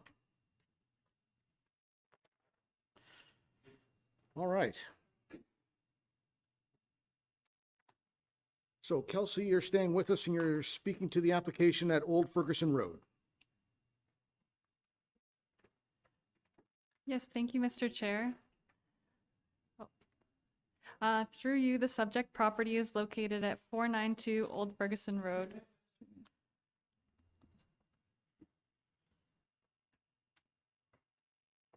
All right, go ahead. The property is within the rural designation in the official plan, and the property is within the urban business employment precinct with site-specific exception M11527 with natural constraint 2 overlay. The applicant is proposing to create one new urban business employment lot. The proposed severed lot would have a minimum of approximately 1.6 hectares and 50 meters of frontage on Old Ferguson Road, and the retained lands would have approximately 1.6 hectares with 50 meters of frontage on Old Ferguson Road, as you could see here. There's the lot. The community planning permit bylaw amendment application proposes to remove the previous site-specific exception M11527 from the proposed severed lands to support the lot creation. The previous site-specific exception was added in 2003 to the existing development and states the easterly side yard setback is 23.1 meters shall be deemed to comply. As the exception only pertains to the retained lot and the existing building, it is proposed to be removed from the severed lot so future development is not constrained by the larger side yard setback. Any future development of the severed lands would require a 5-meter interior side yard setback to comply with the UBE precinct and to be considered appropriate and is considered appropriate. The UBE precinct also requires 40 meters of frontage on the road and 0.4 hectares of area on private servicing. Both lots would have 1.6 hectares in area and 50 meters of frontage, which would conform with the UBE standards for lot creation. The subject lands are in the rural designation of the official plan. Rural businesses generally include lands used for extensive resource management, minor agricultural activities, small-scale businesses that relate to the rural area, and businesses that would not be appropriate within the settlement area. New lots created for rural businesses are also required to have 2 hectares in area and 4 meters of frontage on a municipally maintained road. The proposed severed and retained lots do not conform with the area and frontage standards. However, under the CPP, under the Community Planning Permit Bylaw, the subject lands are urban business employment. Given this inconsistency between the official plan policies and the community planning permit policies, the proposed area and frontage would be compliant by virtue of subsection 24(4) of the Planning Act, which provides that the community planning permit bylaw shall be conclusively deemed to conform with the official plan. Therefore, the proposed consent is compliant with the official plan. Constraint mapping indicates that a portion of the lands contain deer wintering habitat. Deer wintering assessment was provided by Palmer to assess the deer wintering stratum 2 on the property. New lots within stratum 2 deer wintering habitat should be restricted to single detached dwellings and have a minimum lot dimensions of 90 by 90 meters with an area of 1 hectare. So a technical report was needed to further assess the potential habitat. Through the site investigation, deer usage appeared to be minimal to the large extent of the open anthropogenic habitat, primarily deciduous forest cover of the surrounding lands, and limited occurrences of coniferous canopy cover. Fencing within the neighboring property to the west also limits deer access to the subject lands from the west. The report concluded that the proposed development is environmentally feasible and would not result in negative impacts to the identified natural heritage features, provided mitigation measures described in the report are implemented. These measures can be implemented through the site-specific exception and through a CPP application upon development The applications were circulated in accordance with the provisions of the Planning Act and the Community Planning Permit Bylaw. District of Muskoka staff reviewed the application and provided comments in attachment 5. In their comments, district staff noted that they would not be opposed to the approval of the application, provided that the town council is satisfied with the appropriate development control measures for deer wintering habitat. The property is in proximity to the Highway 11 corridor. Therefore, the Ministry of Transportation was also circulated in the initial pre-con for this application. The MTO was supportive of the severance in principle prior to any development on either the retained or severed land would require a permit or any required or further required studies. However, formal comments were not provided. Through staff's review and analysis, the application would appear to conform with the intent of the official plan and be consistent with the provincial policy statement, and therefore staff are recommending approval. Thank you so much, and I'd be happy to answer any questions. Thanks very much. I'll call on the applicant or representative to make any comments.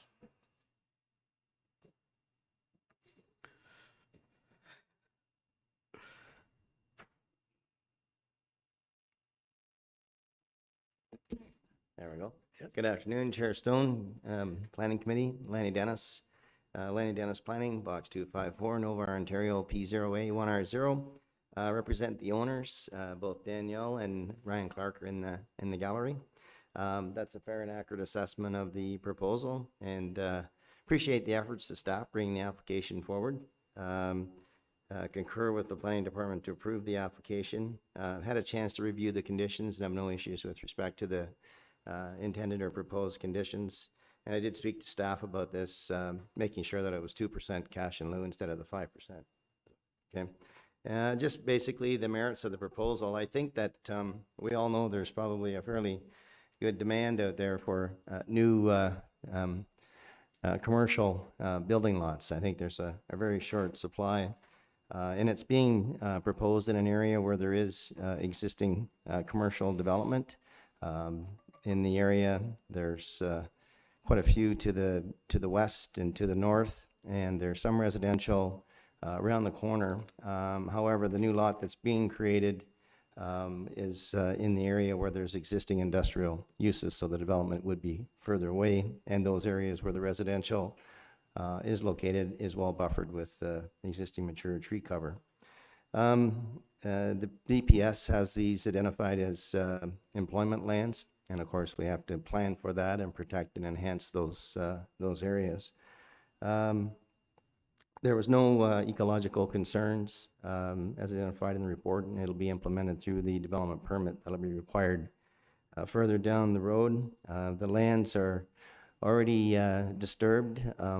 It's the location of any development, it's flat, level. It's already ideally set up for development to proceed on the property. The proposal is actually, the two lots that are being proposed are larger, quite a bit larger in frontage and area than what the existing precinct zoning permits. The district had no objections, subject to implementing the deer wintering study, and I hope and request that committee approve the application. Thanks. Thanks very much. I'll call on the public for any comments or questions. They've all left. Any hands online? Chair Stone, I see no hands raised. Thank you very much. All right, then I'll go to council. Councillor Cloutier. Through you, Chair. I think this is a great thing. We are in dire need of industrial land in this town. There's anywhere where it's kind of people want to do it, it's too close to residential area, and out in that area, it's perfect and it's an ideal spot, and I hope everything goes okay for them. Totally support it. Councillor Clark. Thanks, Chair Stone. I'd second Councillor Cloutier's comments. Absolutely. There's very little type of property like this available, so 100% support it. All right, Councillor Renwick. Thank you, Chair Stone. And through you, a comment and a question. I agree. This is much needed. It's a great proposal. It's a very simple proposal to look at. Thank you for that. My question for you, Kelsey, is about the driveway that goes in. Would it be a shared driveway off Old Ferguson Road, or are there two separate driveways going into the two different lots? Kelsey? Thank you for the question, through you, Mr. Chair. Currently, there's just one driveway. I think we didn't get, unfortunately, the formal MTO comments. This is in their corridor, so there might be comments from them respecting the entrance. They would need an entrance permit should they have a secondary entrance from OPS, and I believe they did comment that they would just apply for an entrance permit, but I don't think there was anything to warrant that it be a shared driveway, but it is only a singular driveway right now. All right. See no other hands? Moved by Mayor Alcock, seconded by Councillor Renwick. Be it resolved that Planning Council approve Community Planning Permit Amendment Application CPPA 18-2024 HTE. The purpose and effect is to remove previous site-specific zoning exemption M1-1527 from a portion of the property to facilitate the creation of one new urban business employment lot, and to change the precinct on the lands from an urban business employment precinct to an urban business employment precinct, with exception to prohibit development until such time as appropriate development control techniques to mitigate potential negative impacts are implemented in accordance with the deer habitat assessment prepared by Palmer, dated May 3rd, 2024, to the satisfaction of the town of Huntsville through a community planning permit. Comments or questions? All in favor? And that's carried. All right.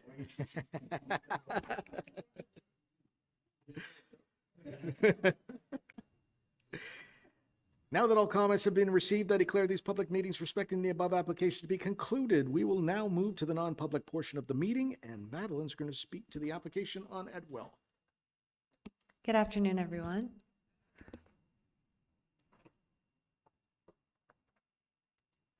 Thank you, and through you, Mr. Chair, the subject property is located at 283 Etwell Road. The lot is designated waterfront in Huntsville's official plan and is under the waterfront residential 60-meter precinct with the natural constraints 1 overlay in the community planning permit bylaw. Sorry. Be more careful with my papers. An application has been submitted to permit the construction of a 30 square meter dwelling addition, 13 square meter deck addition, and 8 square meter attached deck. Oh, sorry. And these arrows are just pointing to the dwelling addition, the deck addition, and the other deck addition. And those are being done to the existing legal non-complying single detached dwelling on the lot. The Class 3 community planning permit is required for each of the items listed on screen, and I won't go through all of them, but I'll just quickly summarize.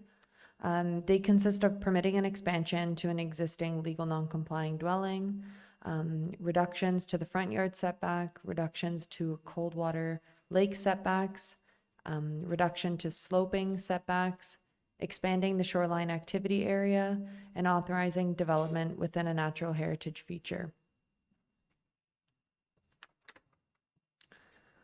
Final approval will be conditional on the owner entering into an agreement with the town to implement the recommendations of both the scoped ecological impact assessment and sloped site review prepared for the application, that the 2 floating dock sections are removed, that a building permit be sought for the remaining dock sections, and that the site plan drawing be revised to show additional areas of plantings, which was one of the recommendations in the ecological assessment. Upon the conditions being fulfilled, the community planning permit will be issued and include the conditions of final approval as listed on the screen.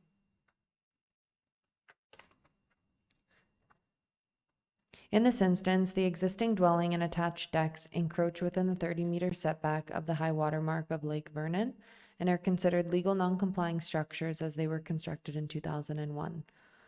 Respecting the 2 floating dock sections, it was noted that no planning or building approvals were granted for their placement or construction, and no relief was requested. Additionally, they do not meet the side yard setbacks, and one section encroaches over the property line. The applicants have proposed to remove both dock sections and obtain building permits for the remaining dock sections. Based on the conducted site visit, a second dock was noted, which is a floating dock that was anchored to the shoreline.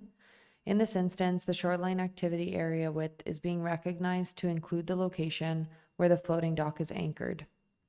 The remainder of the shoreline buffer contains a significant amount of vegetation, a very narrow stone step pathway from the dwelling down to the shoreline, and a gravel pathway. The location chosen for the proposed dwelling and deck additions appears to be most appropriate for the lands as it's modest in scale, screened from view from Lake Vernon, and limits disturbances to mature vegetation on the site. The location of the dwelling addition and one of the deck additions lines up with the existing shoreline activity area and does not increase the width beyond the existing conditions.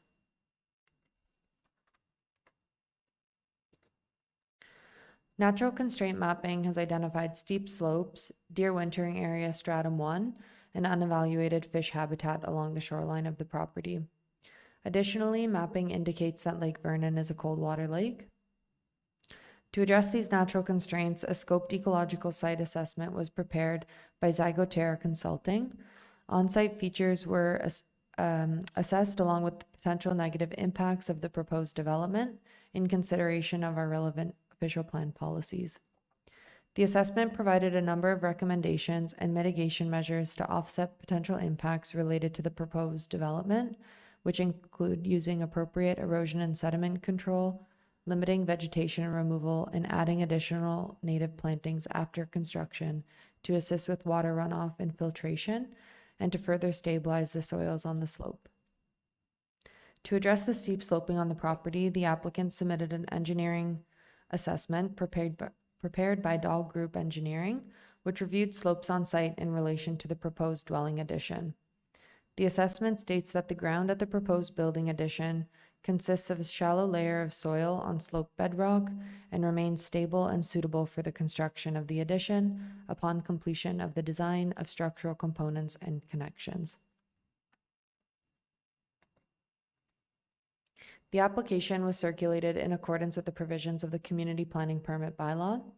District of Muskoka staff provided comments included in the report package, which state that they would not be opposed to the approval of the application, provided that appropriate development control techniques are used to implement the recommendations in the scoped ecological site assessment, and that development control techniques are used for deer wintering areas. And these will be addressed through the development agreement. The Lake Vernon Association also provided comments included in the report package, and these stated that no objection to the dwelling and deck additions that wouldn't be a concern, but they did note a concern with works being done that were not shown on the drawing, such as a separate dock and pathway outside of the shoreline buffer activity area. And since those comments have come in, these items have been added to the site plan drawing and they've been addressed. And through staff's review and analysis, the application appears to meet the intent of the applicable criteria for approval under the Community Planning Permit Bylaw and is consistent with the provincial policy statement. As such, staff are recommending council provisionally approve the application, subject to the conditions of provisional approval included as attachment 7 to the report, and the conditions of final approval included as attachment 8 to the report. Thank you for listening, and I'm happy to answer any questions. Thanks very much. To call on the applicant or representative to make any comments.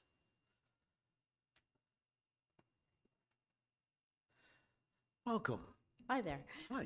I'm Shauna Clinning. I'm the owner of the property in question, along with my husband, Chris, behind me. We don't really have a lot to add to what Madeline has said, other than to thank you for your time, which is obvious today, and your consideration, and to thank staff, and particularly Madeline, for her advice as we moved ahead with it, because we were kind of surprised with some of the things we had to go through, or what came up for us. So anyway, thank you very much, Madeline. The only other thing I'd like to add is that my family has been on that bay since the 1940s. I'm the 4th generation. Our grandkids are the 6th generation.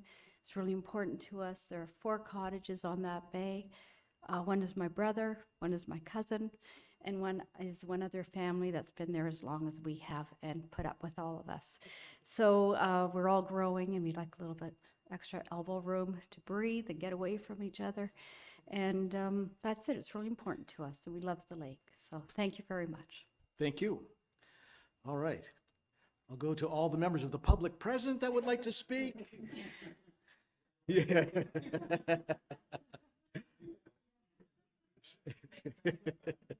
Anyone online? Chair Stone, I see no hands raised. Thank you very much. Council members, comments or questions? Perfect. Oh, my. All right, moved by Councillor Clark, seconded by Councillor Morrison. Be it resolved that Planning Council provisionally approve Community Planning Permit Application CPP 71-2024 HTE.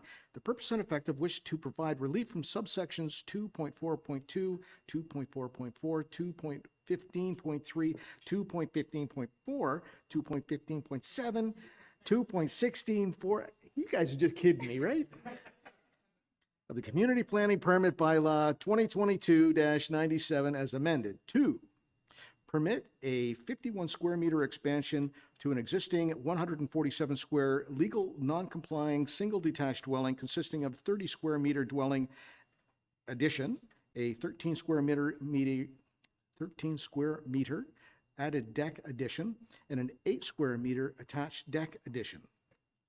Permit development within 30 meters of natural features and areas, increase the maximum permitted shoreline activity area width from 15 meters to 29.4 to recognize existing conditions, reduce the required front yard setback from 20 meters to 13.9 meters for a 30 square meter dwelling addition, reduce the required front yard setback from 20 meters to 11.9 meters for a 13 square meter deck addition, reduce the required setback to a cold water water body from 30 meters to 13.9 meters for a 30 square meter dwelling addition, reduce the required setback to a cold water body from 30 meters to 11.9 meters for a 13 square meter deck addition, reduce the required setback to a cold water body from 30 meters to 21 meters for a 8 square meter deck addition, and reduce the required setback from the top of bank of a steep slope from 15 meters to 0 meters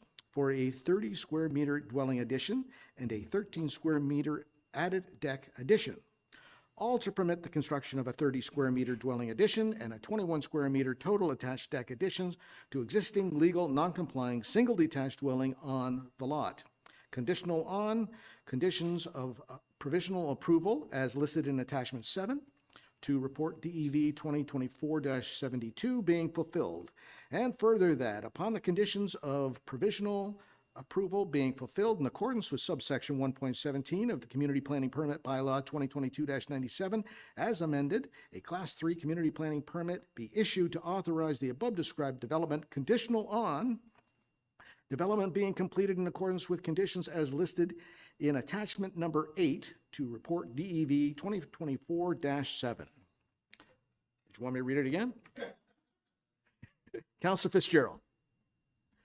Thank you, Chair Stone. Are you absolutely sure there's nothing missing there?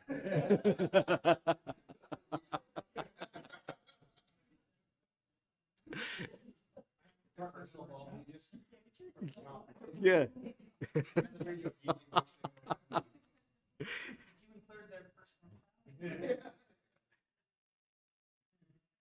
All right, I see no other hands. All in favor? And that carries. Woo! Thank you.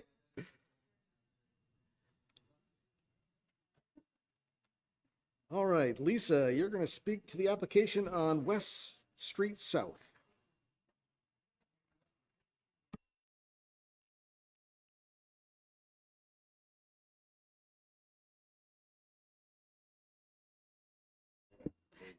Thank you, Chair Stone, and through you, the subject property for this application is located at 61 West Street South.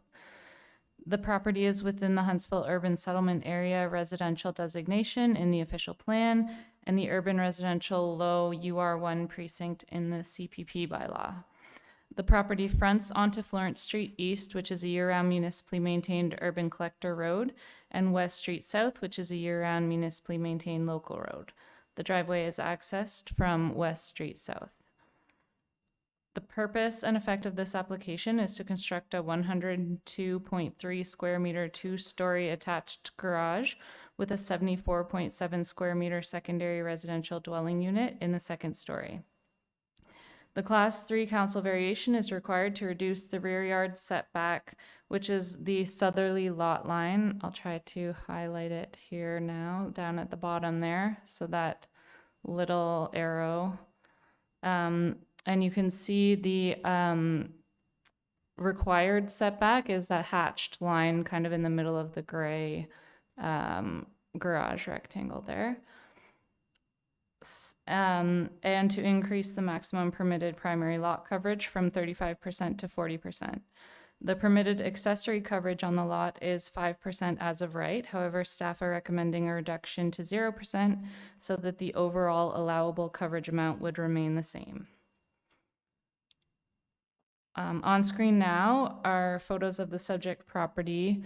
The first on the left is taken from West Street South, with the proposed addition location being the area of the existing driveway, and then a photo from the south side of the house facing towards that southerly lot line, showing the area of the proposed addition again. The application was circulated in accordance with the provision of the Planning Act and the Community Planning Permit Bylaw, and two neighboring property owners submitted comments in objection to the application, which were included in the agenda.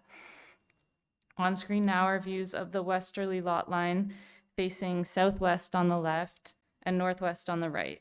Concerns raised include potential loss of sunlight to the westerly abutting property, privacy, a reduction in real estate value of neighboring homes, a dwelling with multiple residential units being out of character in the neighborhood, and an increase in traffic. It should be noted that the setback reduction requested is not to the lot line to the west, but to the south. Additionally, the owner has agreed to offset the increased primary lot coverage by reducing their accessory lot coverage.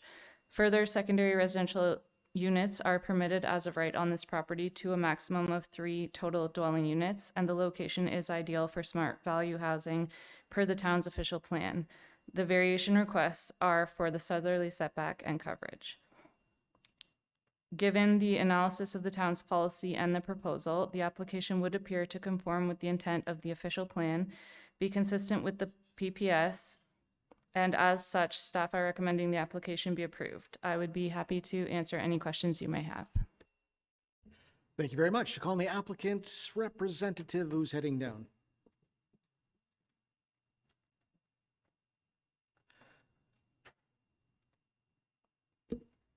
Hello. Hey. Lenny Dennis, Box 254, Nova, Ontario, P0A1R0, just to make it official. I represent the owners, one of which, Ryan Prophet, is in the gallery. Again, I think that's a reasonable assessment of the proposal. I do really appreciate the efforts of staff bringing the application forward. As noted by the planner, there's the overall lot coverage remains unchanged. We would be allowed 40%, and so that's what we're at. We capped it at 40, so the property is not overbuilt. There's one more accessory dwelling unit to assist with the extreme shortage of rental housing stock in the community. Is not exceeding the maximum 3 units that we permitted as of right on the property.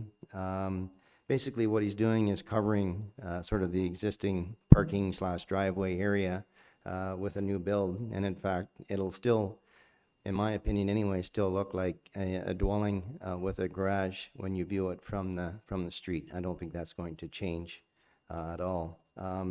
It's in the urban settlement area, and of course that's where the focus of development is, and I think it's an ideal location, and I think that's where the town's official plan anticipate smart value housing to occur. I think it's an optimal location on the lot to build the new structure. It's actually a little bit lower. It's already disturbed, and it's ideally situated to come in off of West Street South already. With respect to the public concerns, I would agree with staff. I think they addressed those quite well in the report. We're not looking for an increase in height. We're not looking to reduce the interior side lot line for the dwelling immediately to the west. If it wasn't for the orientation of this lot, which is a corner lot, that sort of extreme setback on the south side wouldn't even be there. It would be considered an interior lot line. So having said that, I would respectfully request committee approve the application. Thanks. All right, thanks very much. Council, any comments or questions? Wow. All right. Moved by Councillor Fitzgerald, seconded by Deputy Mayor Armour. Be it resolved that Planning Council approve Community Planning Permit Application CPP 94-2024 HTE, the purpose and effect of which is to provide relief from sections 4.2.4 of the Community Planning Permit Bylaw 2022-97 as amended. 2, reduce the rear yard setback from 7.5 meters to 1.2 meters. Increase the maximum permitted primary lot coverage from 35 to 40%, and decrease the maximum permitted accessory lot coverage from 5% to 0%. All to permit the construction of a 2-story attached garage with a secondary residential dwelling unit in the second story. And further, that a Class 3 community planning permit be issued to authorize the above described development, conditional on development being completed in accordance with the conditions as listed in attachment number 6 to report DEV 2024-74 and being attached to the community planning permit. Comments or questions? All in favor? And that carries. All right. Ooh. Moved by Deputy Mayor Armour, seconded by Councillor Fitzgerald. Be it resolved that confirmation bylaw 2024-76 be received and passed this 10th day of July 2024. All in favor? And that's carried. And finally, moved by Councillor Cloutier, seconded by Councillor Schumacher. Be it resolved that we do now hereby adjourn at 4:56 p.m. All in favor? Yahoo!